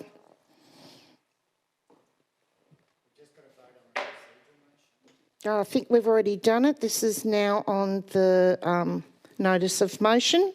Was unanimous, except for one, which was Councillor Glanville. We've captured it. Thank you for the commentary. So now we have this moved by Councillor Bingham, and I had Councillor Beaujard down as against this as well. That's my own. I will be voting against, Madam Mayor, at the Okay. moment, so I'm happy to second, but just to let you know, I'll dissent. Councillor Hackman is seconding it.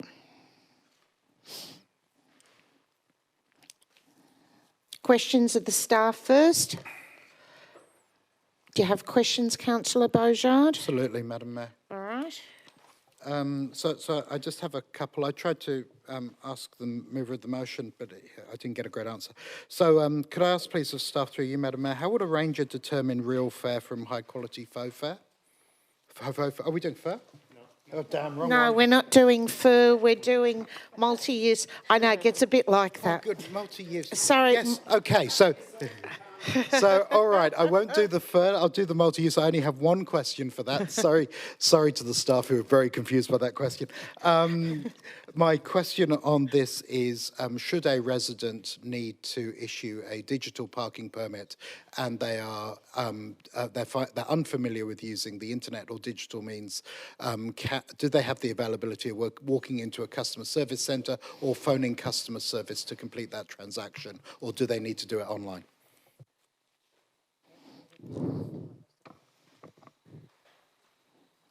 Okay, I have got a whole list of names, so everyone undo your lights. Never fear, I've got you all down. Through you, Mayor Hines, yes, our customer service centres have already worked with a whole range of customers around the implementation of the digital parking permit scheme, and you can walk in and talk to customer service at any stage. And what about the multi-use scheme?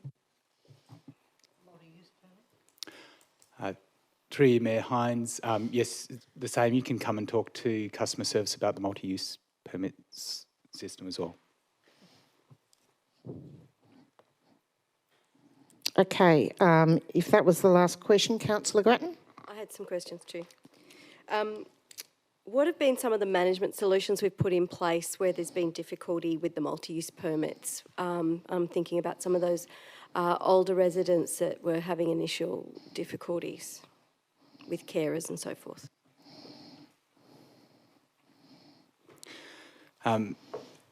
Through you, Mayor Hines, there's a range of people who have reached out with regards to the utilisation of the digital parking permit system in general.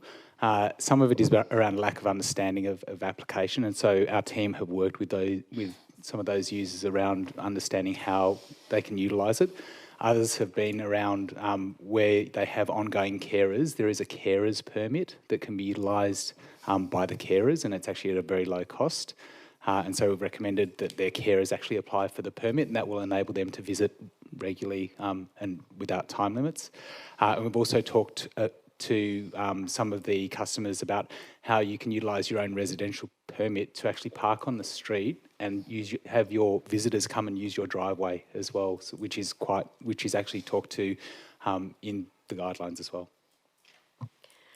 And in relation to the 40-use multi-permit, what do some of the other local government areas use for their multi-use permits? And maybe we could describe how North Sydney uses theirs as one example. And was Mossman another area that used those? I'm just trying to recall. Through you, Mayor Hines, so just 3 examples is Willoughby has a multi-use permit scheme which has a maximum of 30 permits per year, which you pay for $121. Is it digital? No, but sorry, the question was, is it digital? No, it's not. The Mossman permit, which is digital, that has a maximum of 40 permits per year, but you purchase that at $150 per year. And North Sydney have a maximum of 30 permits per year, which is they pay $60 for. My final question, in terms of the third residential permit, which is allowed under exceptional circumstances, how many of those permits have we issued in Manly to date?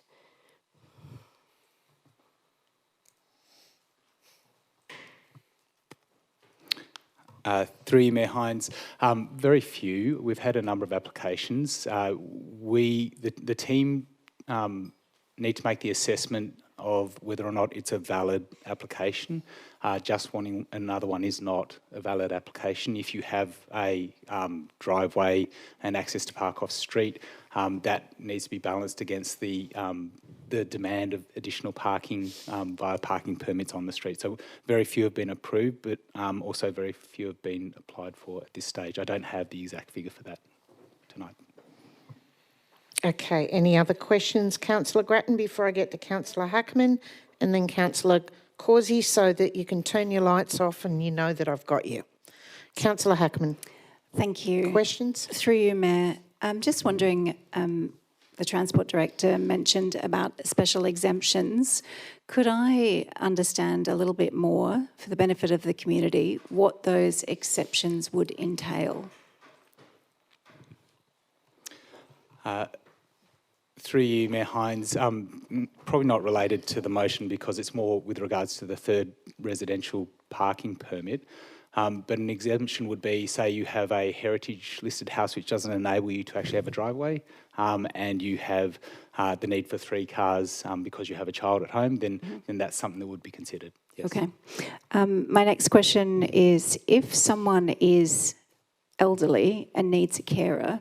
We did cover that off in Councillor Grattan's question, but the scenario that I've been hearing about is that people have multiple carers, and so it's very difficult to get online to give that each day to a different type of carer. You mentioned that the carer's permit is low cost. What additional value, say if an elderly person had 4 different carers in a week, for the entire year, might that add to their caring budget? Through you, Mayor Hines, I didn't come prepared with the dollars. From memory, it's something like $26. Okay. And the requirement is for the carers to actually apply for it Themselves. and they can use it for all of their people in the area. In the area. Okay. Within Manly? Space. Within the precinct of Manly? Within the precinct that you apply for. Yep. Yes. Okay. And just in terms of the elderly people who are trying to navigate a computer system that is quite foreign and potentially with deteriorating eyesight, is there a review from a disability perspective about this multi-use permit system? Through you, Mayor Hines, we haven't reviewed it from a disability permit perspective, disability access perspective, my apologies. What I would say is we're not the first. This V-permit system has been in place in Mossman since 2018 and it is used on an ongoing basis. While we do have a number of cases that we quite openly are working with to actually ensure that we try and make it successful for people on the edge cases. For the vast majority, it's got a high uptake. To date, in the first 2 areas we've released, we've got 242 people using the multi-use permit system. It's had 1,200 utilisations since the start of March. So it is a system that's able to be used, able to be used by a lot of people, but we do acknowledge for those who need extra assistance, we are here to help. Fantastic, thank you. Okay, thank you. Councillor Causey, your next questions? Yes, please.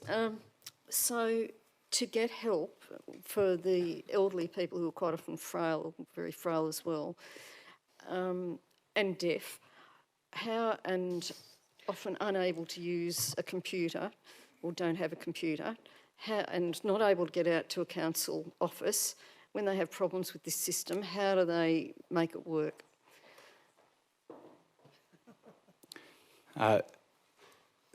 In terms of the application, sorry, through you, Mayor Hines, each case is specific. So if people contact us via phone and that's their preferred method, we work with them via phone. If they contact us via email, that's their preferred method, that's how they want.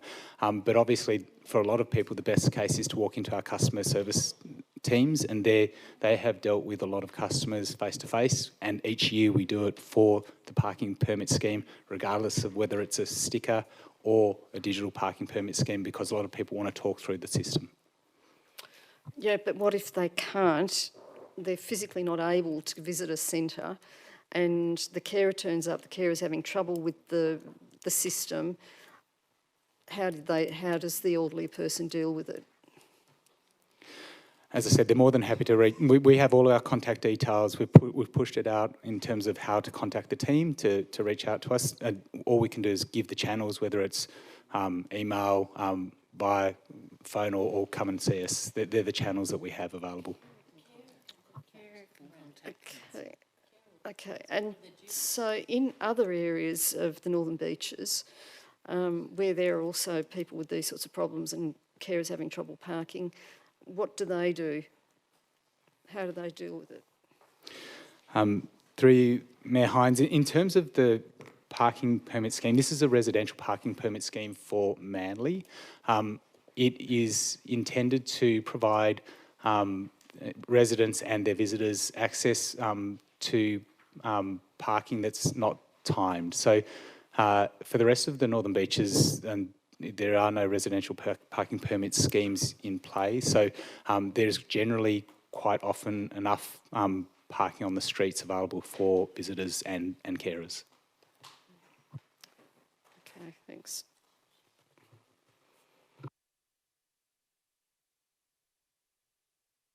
Okay, if no one else has any more questions, I'm gathering there's going to be possibly some dissent.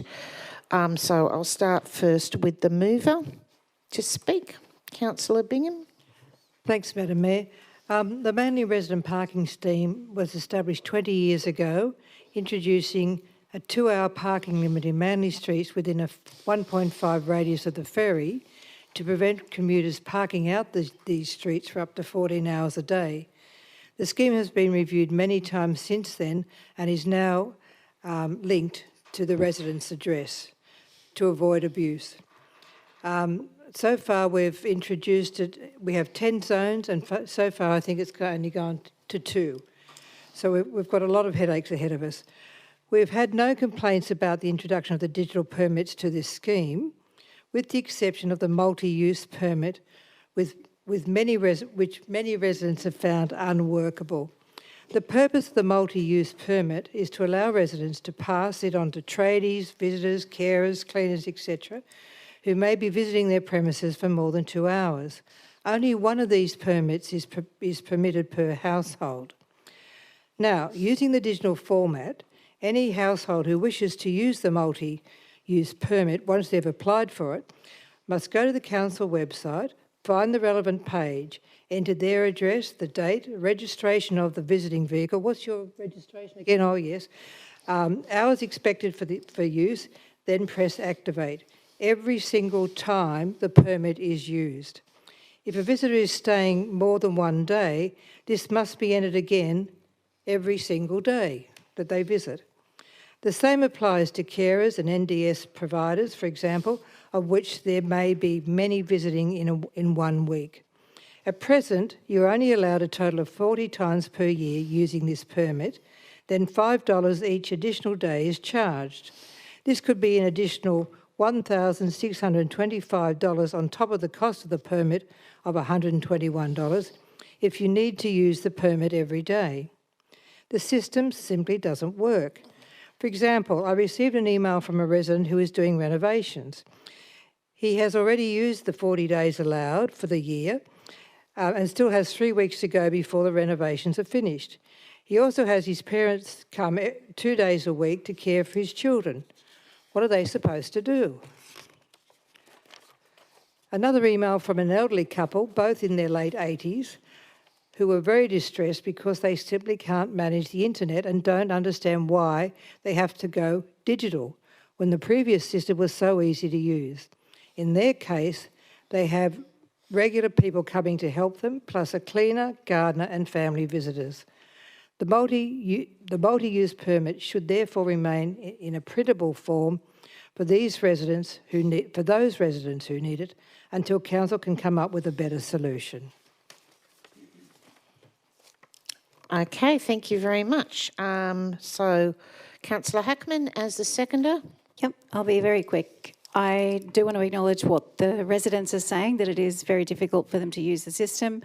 I want to acknowledge that staff have a parallel avenue for people to seek help.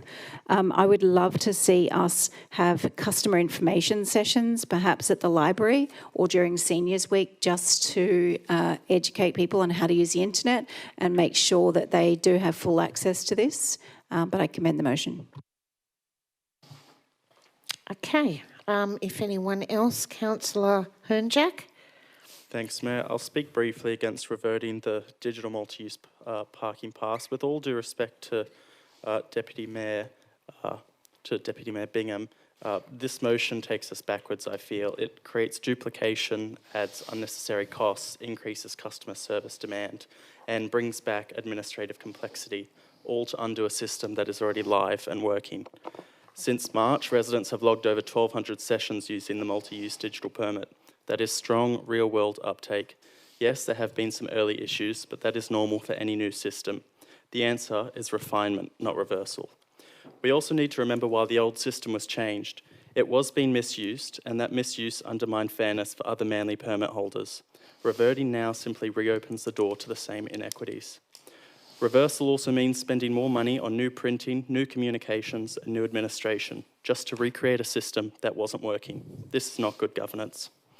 Residents who genuinely need extra help are not left behind. We already have other permit types, like the support worker permit, designed for those with carers and healthcare providers. Council should absolutely continue to provide support, advice and case-by-case assistance to ensure no one falls through the cracks. But that is very different from reinstating a flawed system for everyone. The digital system is functioning, it is being used daily, and it is delivering greater fairness and consistency than what came before. A knee-jerk reaction now would undermine confidence in our processes and waste resources. I urge councillors to stay the course, improve the system where needed, and support residents, rather than spending more money to go backwards. Thank you. Okay, thank you very much. Anyone else? We can put this to the vote. Okay, all those in favour?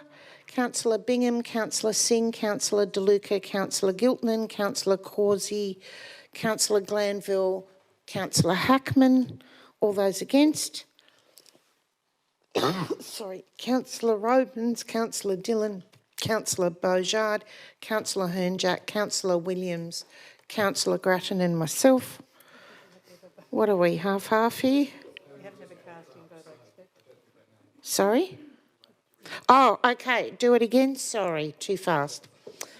All those in favour, Councillor Bingham, Councillor Singh, okay, Councillor DeLuca, Councillor Giltnan, Councillor Causey, Councillor Glanville, Councillor Hackman. Those against? Councillor Robins, Councillor Dillon, Councillor Beaujard, Councillor Hernjack, Councillor Williams, Councillor Grattan and myself. Oh, no.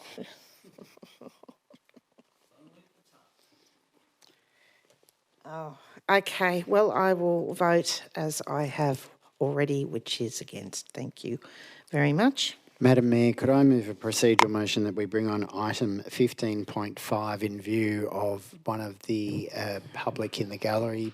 I'll second that. Okay, Mr. CEO. Thank you, Madam Mayor. Madam Mayor, a rescission motion has been tabled in respect of item 13.3, seeking to rescind the motion, the resolution made tonight. Councillors, you should be aware that the submission to the Northern Beaches Transport Review is due prior to Council's next ordinary meeting. I hand the rescission motion to the Mayor. Should Council wish to deal with that matter as a matter of urgency, you would first need to determine urgency and then deal with that item. That's a matter for Council to decide what you do next, but the rescission motion has been tabled.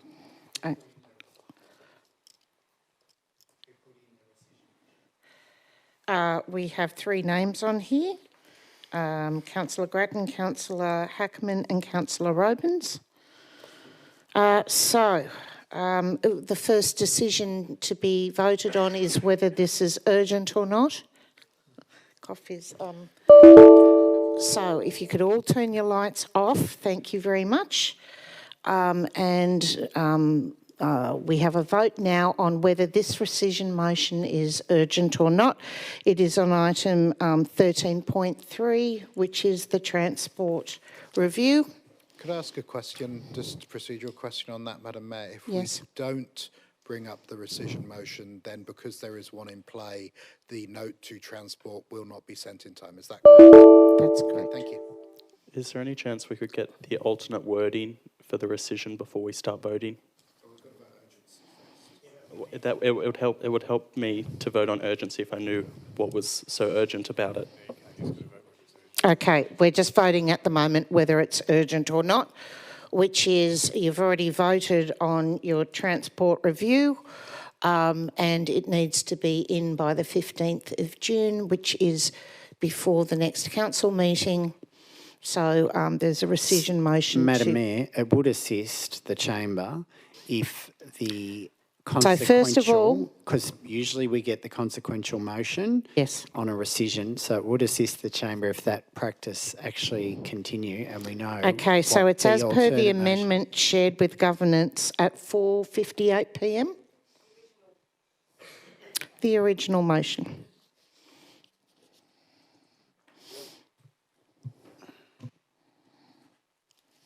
There it is up on the screen.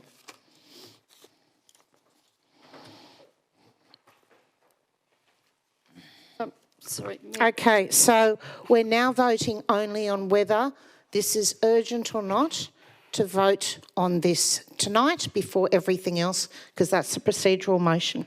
Okay? All right, all those in favour of it being voted on tonight? Okay, Councillor Singh, Councillor De Luca, Councillor Robins, Councillor Dillon, Councillor Beaujard, Councillor Hernjack, Councillor Williams, Councillor Hackman, Councillor Grattan and myself. Those against, Deputy Mayor Bingham, Councillor Giltman, Councillor Causey. Have I missed anyone? I feel like I have.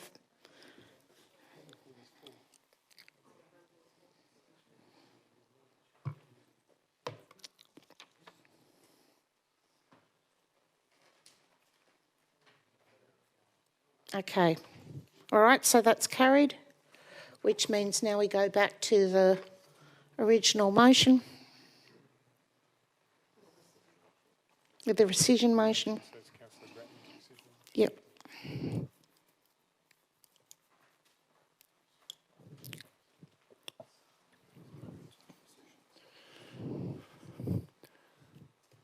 Okay. All right, so now we're voting on whether to rescind. Sorry, before... I thought we did vote to... Yeah, it was urgency first, then rescission. Sorry, but if this is going back to the original wording first submitted to governance, that means that it won't include the additions on the floor of the separated cycle paths or of the removal of point 7? Unless we rescind it and add it back in. Councillor Grattan accepts it. But first we're voting on whether we're rescinding or not.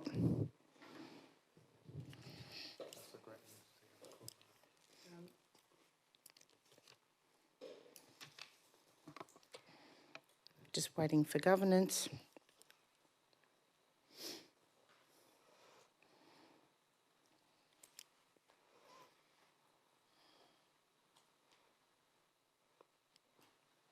Do I just briefly explain why?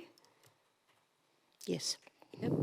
I had a very carefully crafted paragraph 1 that was highly strategic to make sure that we were really focusing ourselves on the need for further critical infrastructure. And I think it is lost by what we replaced it with in this particular motion. And I just feel really strongly that that strategic message was much stronger and very, very important to include in that submission to the New South Wales Government. So open to adding in the separated cycleway component, and we had number 0.7G in this motion in there. But I do think the other items are very specific and not in keeping with the need for a really strategic submission to the New South Wales Government that opens up conversations with them rather than trying to tie them down to individual things that may or may not get through. So that's why I think we need to rescind that and have a much stronger, more strategic approach with the New South Wales Government. Okay, so we're now just voting on rescinding this. Councillor De Luca, there's 2 other people before you, and in reality, this is a procedural motion to rescind. So I'd like to speak. No, there is no speaking at the procedural. Oh, it is a motion, is it? Sorry, I thought... I have a question. Okay, all right. I've got a list of you with questions. Councillor Hernjack was first. Thanks, Mayor. Through you to Councillor Grattan. I know that you'd prefer not to, but in the interest of fairness and given the majority voted through the original motion, would you consider, if we were to revert this to include your original paragraph, but also Councillor Causey's amendments, and then we could move on. Okay, thank you.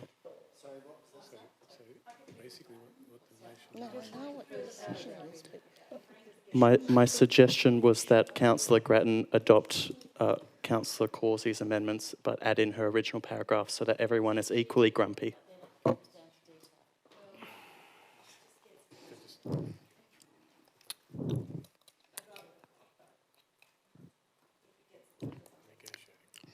Okay, so we're into negotiations now. Councillor Causey?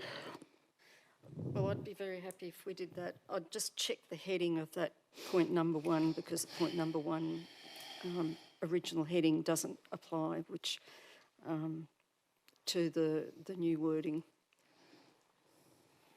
Okay, and Councillor De Luca? My question is answered by Councillor Hernjack's question and answer of that we'll have the cycle paths different.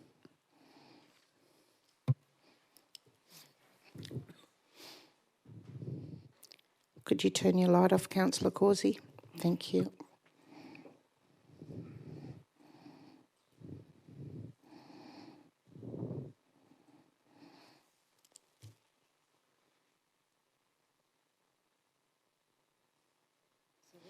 Okay, so now we're voting on the rescission,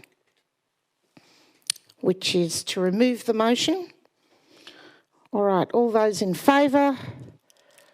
Councillor Singh, Councillor De Luca, Councillor Robins, Councillor Dillon, Councillor Bourgeard, Councillor Hernjack, Councillor Williams, Councillor Hackman, Councillor Grattan and myself. Those against, Councillor Bingham, Councillor Giltnan, Councillor Causey, Councillor Glanville. Declare that carried. And now we're back to the motion with the negotiated extras.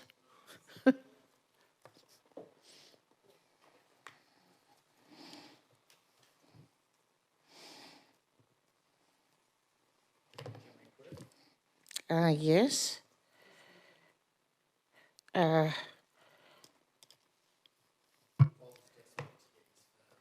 No, I'm not desperate to get your fur up, sorry.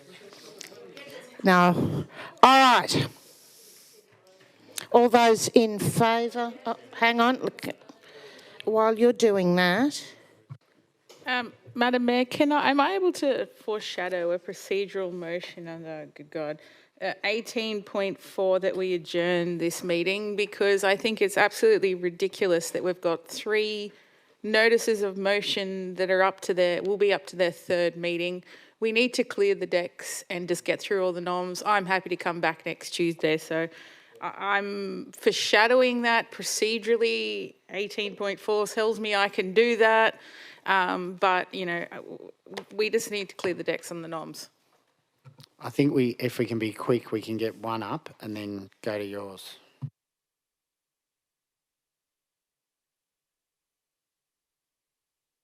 We happy with that wording? Okay. All those in favour? Councillor Bingham, Councillor... Oh, unanimous. Okay, thank you very much. So can I please move quickly my procedural motion that item 15.5 be brought on? I did give notice of it previously.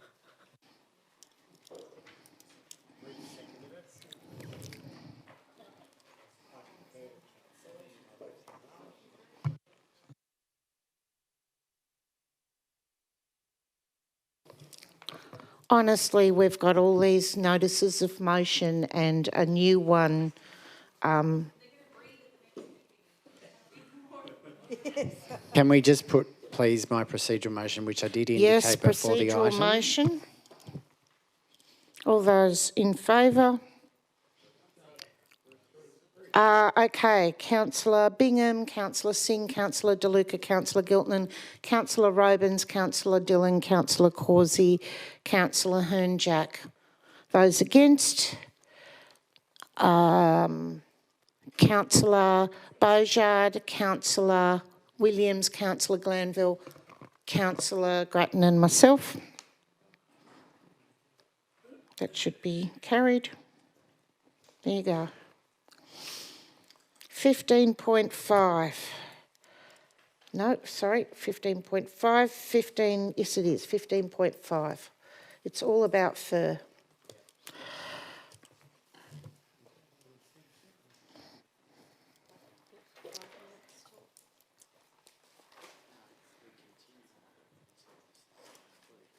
Okay, all right. So this notice of motion was with Councillor Giltman and Councillor Hernjack. And also Councillor Dillon has also pulled it out. Okay, so we've got a mover and a seconder. Any questions of the staff? Yes, Madam Mayor.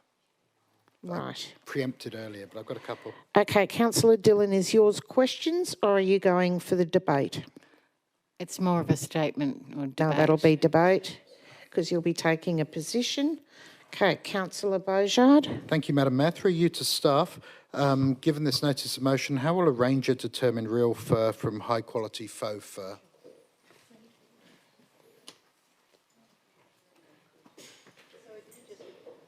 Can you just repeat the question? Yes. How will a ranger determine real fur from high-quality faux fur? Okay. Thank you, Madam Deputy Mayor. That will be a matter that staff will need to work through if the motion is successful. Thank you. Another question through you, Madam Deputy Mayor. How will council, or will council, seize products when they find they are fur after this ban has been implemented? Thank you, Madam Deputy Mayor. No, council doesn't have the power to seize product. Thank you. Madam Deputy Mayor, will council require forensic testing to prove this is fur or not fur?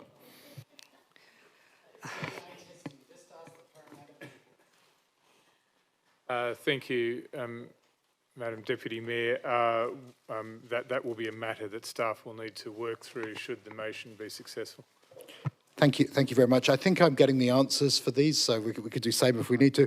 What happens if a stallholder actually disputes the findings? What's their recourse back to council? Thank you, Madam Deputy Mayor.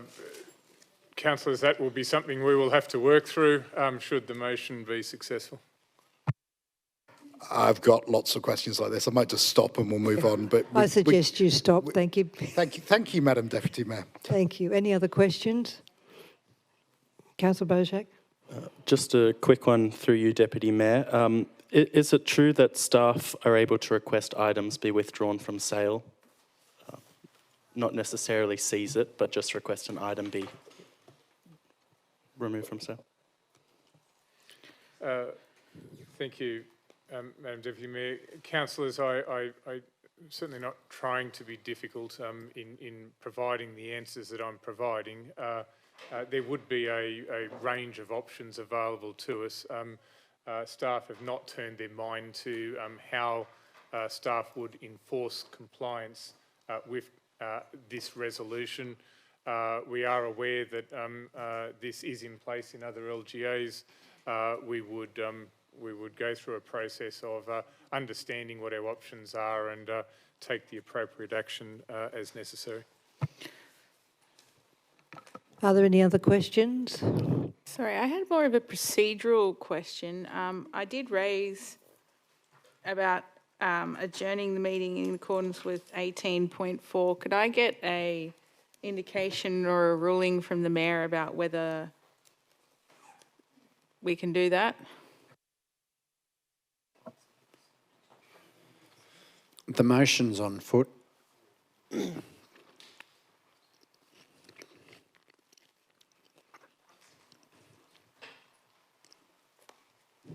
Apparently, I've got the choice between adjourning or deferring.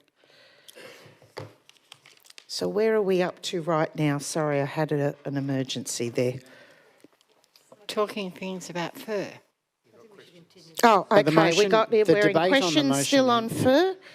So let's continue and just get this out of the way, and then at the end I will make a decision about deferring. I will also want to just kind of test the water to see what is everyone doing next Tuesday. Why not have another day at council, another Tuesday night? Okay, where are we up to in the questions about fur? We're finished. All right, and so are we ready to vote on it? No, I'm ready to speak about it. Okay, all right.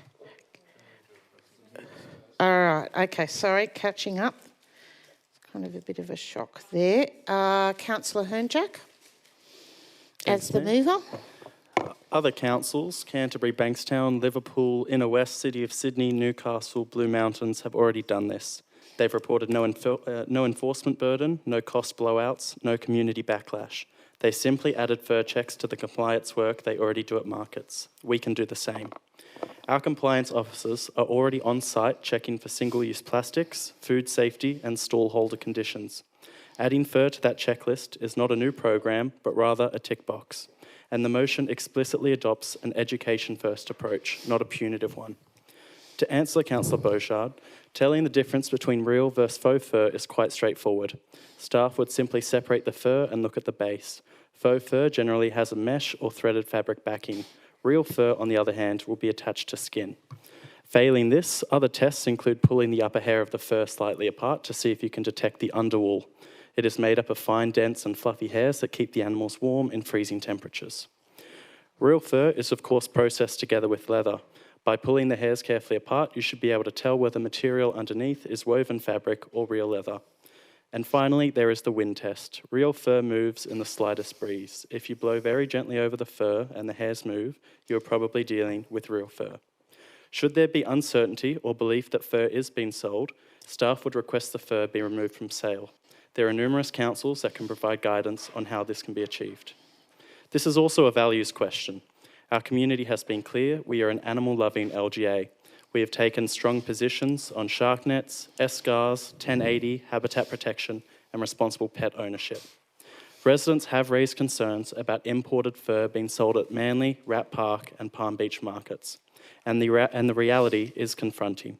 Fur is not a byproduct. Animals are caged, anally electrocuted, gassed, or skinned alive solely for fashion. That is not who we are. This motion doesn't ban fur across the entire LGA. It doesn't regulate private retail. It simply says on council land at council-managed events, we won't facilitate cruelty. That is a modest, reasonable, and entirely implementable standard. Colleagues, this is a small operational change with a big ethical impact. It's easy to implement, it is consistent with our values and those of our community, and it reflects what they already believe. I commend the motion to the chamber. Thank you. Okay, Councillor Giltman as the seconder. Well, I seconded it for the main reason being that I didn't even realise this was possible, but some of these animals are actually skinned while they're alive. I mean, God, if anyone in this chamber thinks that's all right, well, you've got to have a good look at yourselves, I'm afraid. Suppose it all depends what you read. Okay, councillors, look, I believe it, but I also personally believe that we're much more humane, though, as we know. We do shoot foxes and everything else on the northern beaches, so... But we're not skinning them alive and we're not electrocuting them in bizarre ways. Anyway. Okay, so after that I have, if there's any questions... We've done the questions. We're now into debate. So, Councillor Dillon. Madam Mayor and fellow councillors, when I read the papers and I saw this motion, I actually have a real problem with it.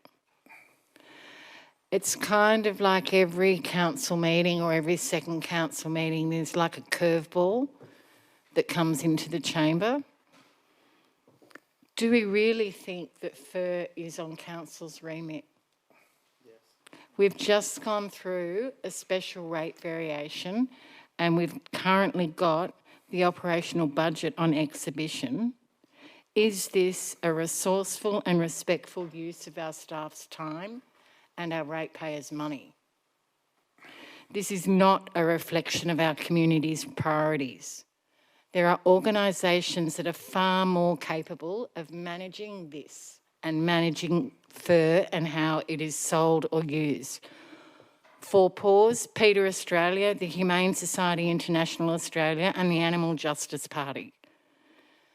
The time involved in, as Nick said, working out whether or not it's faux or real fur, it's a joke.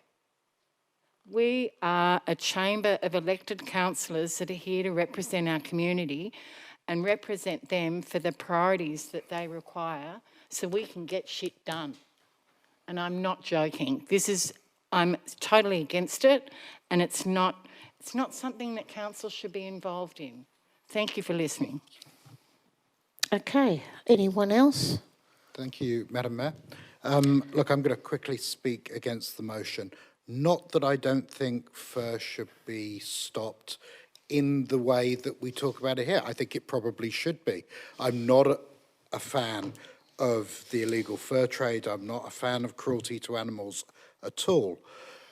But I don't think this is the way to go about it. I think you put council in a real bind by saying, we're suddenly going to do this thing. We're going to ban this stuff. You heard the answers from staff. They don't know how they're going to determine real fur from faux fur. They really don't know whether they're going to seize products or not. Do they need testing? Who pays? What happens if there's a dispute? All of that should be worked out. A better way to attack this would have been to ask council to come back, our staff to come back with a report of how they would attack banning fur in the way we want it to happen, and let them come back and tell us how we want to do it and get us to vote on it. I just think that's a far more effective way to work with the resources we have, the expert staff, and solve things rather than putting these big motions. Because I'm afraid if we vote this up, it's going to be like Councillor Herdjack said, a tick box.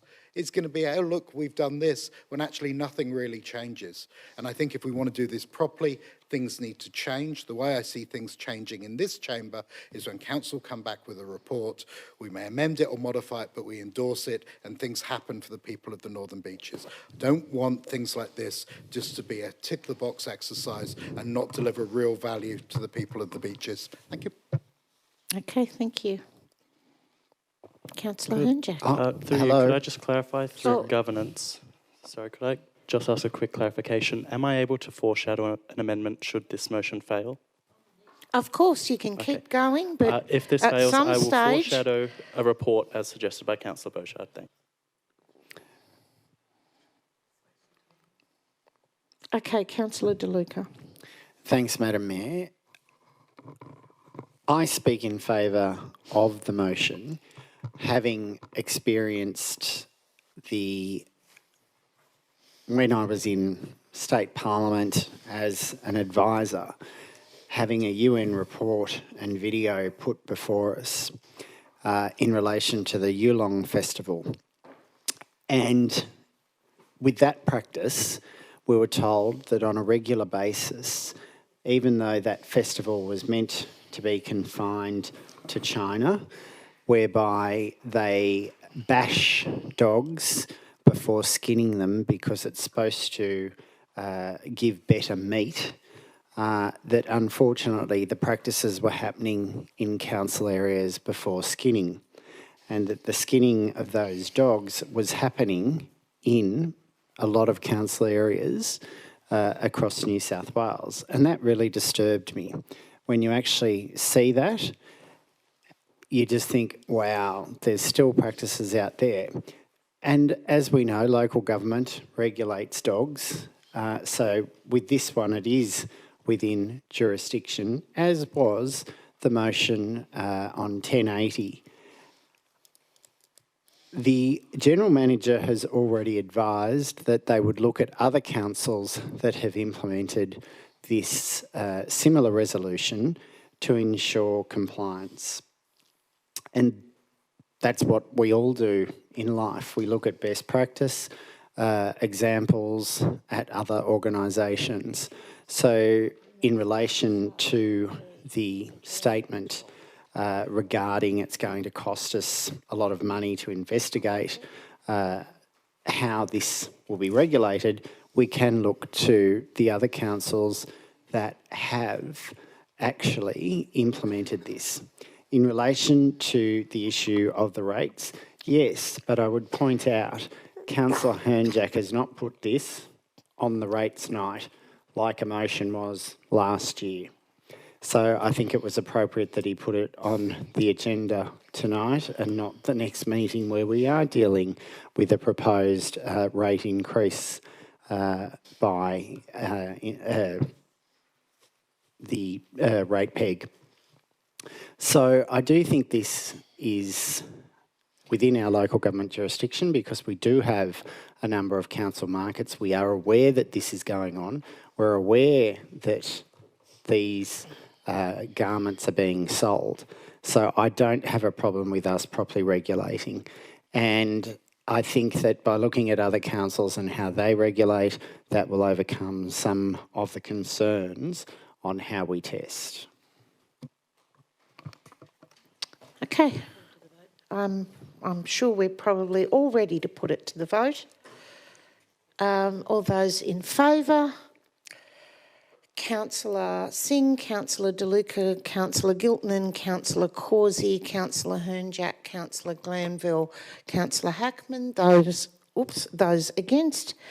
Councillor Bingham, Councillor Robins, Councillor Dillon, Councillor Beaujard, Councillor Williams, Councillor Grattan and myself. Oh no, not again. No, hang on a second. Maybe I should channel Bonnie. Okay, I'm channeling Bonnie. I'm channeling Councillor Harvey, who I know would vote for this.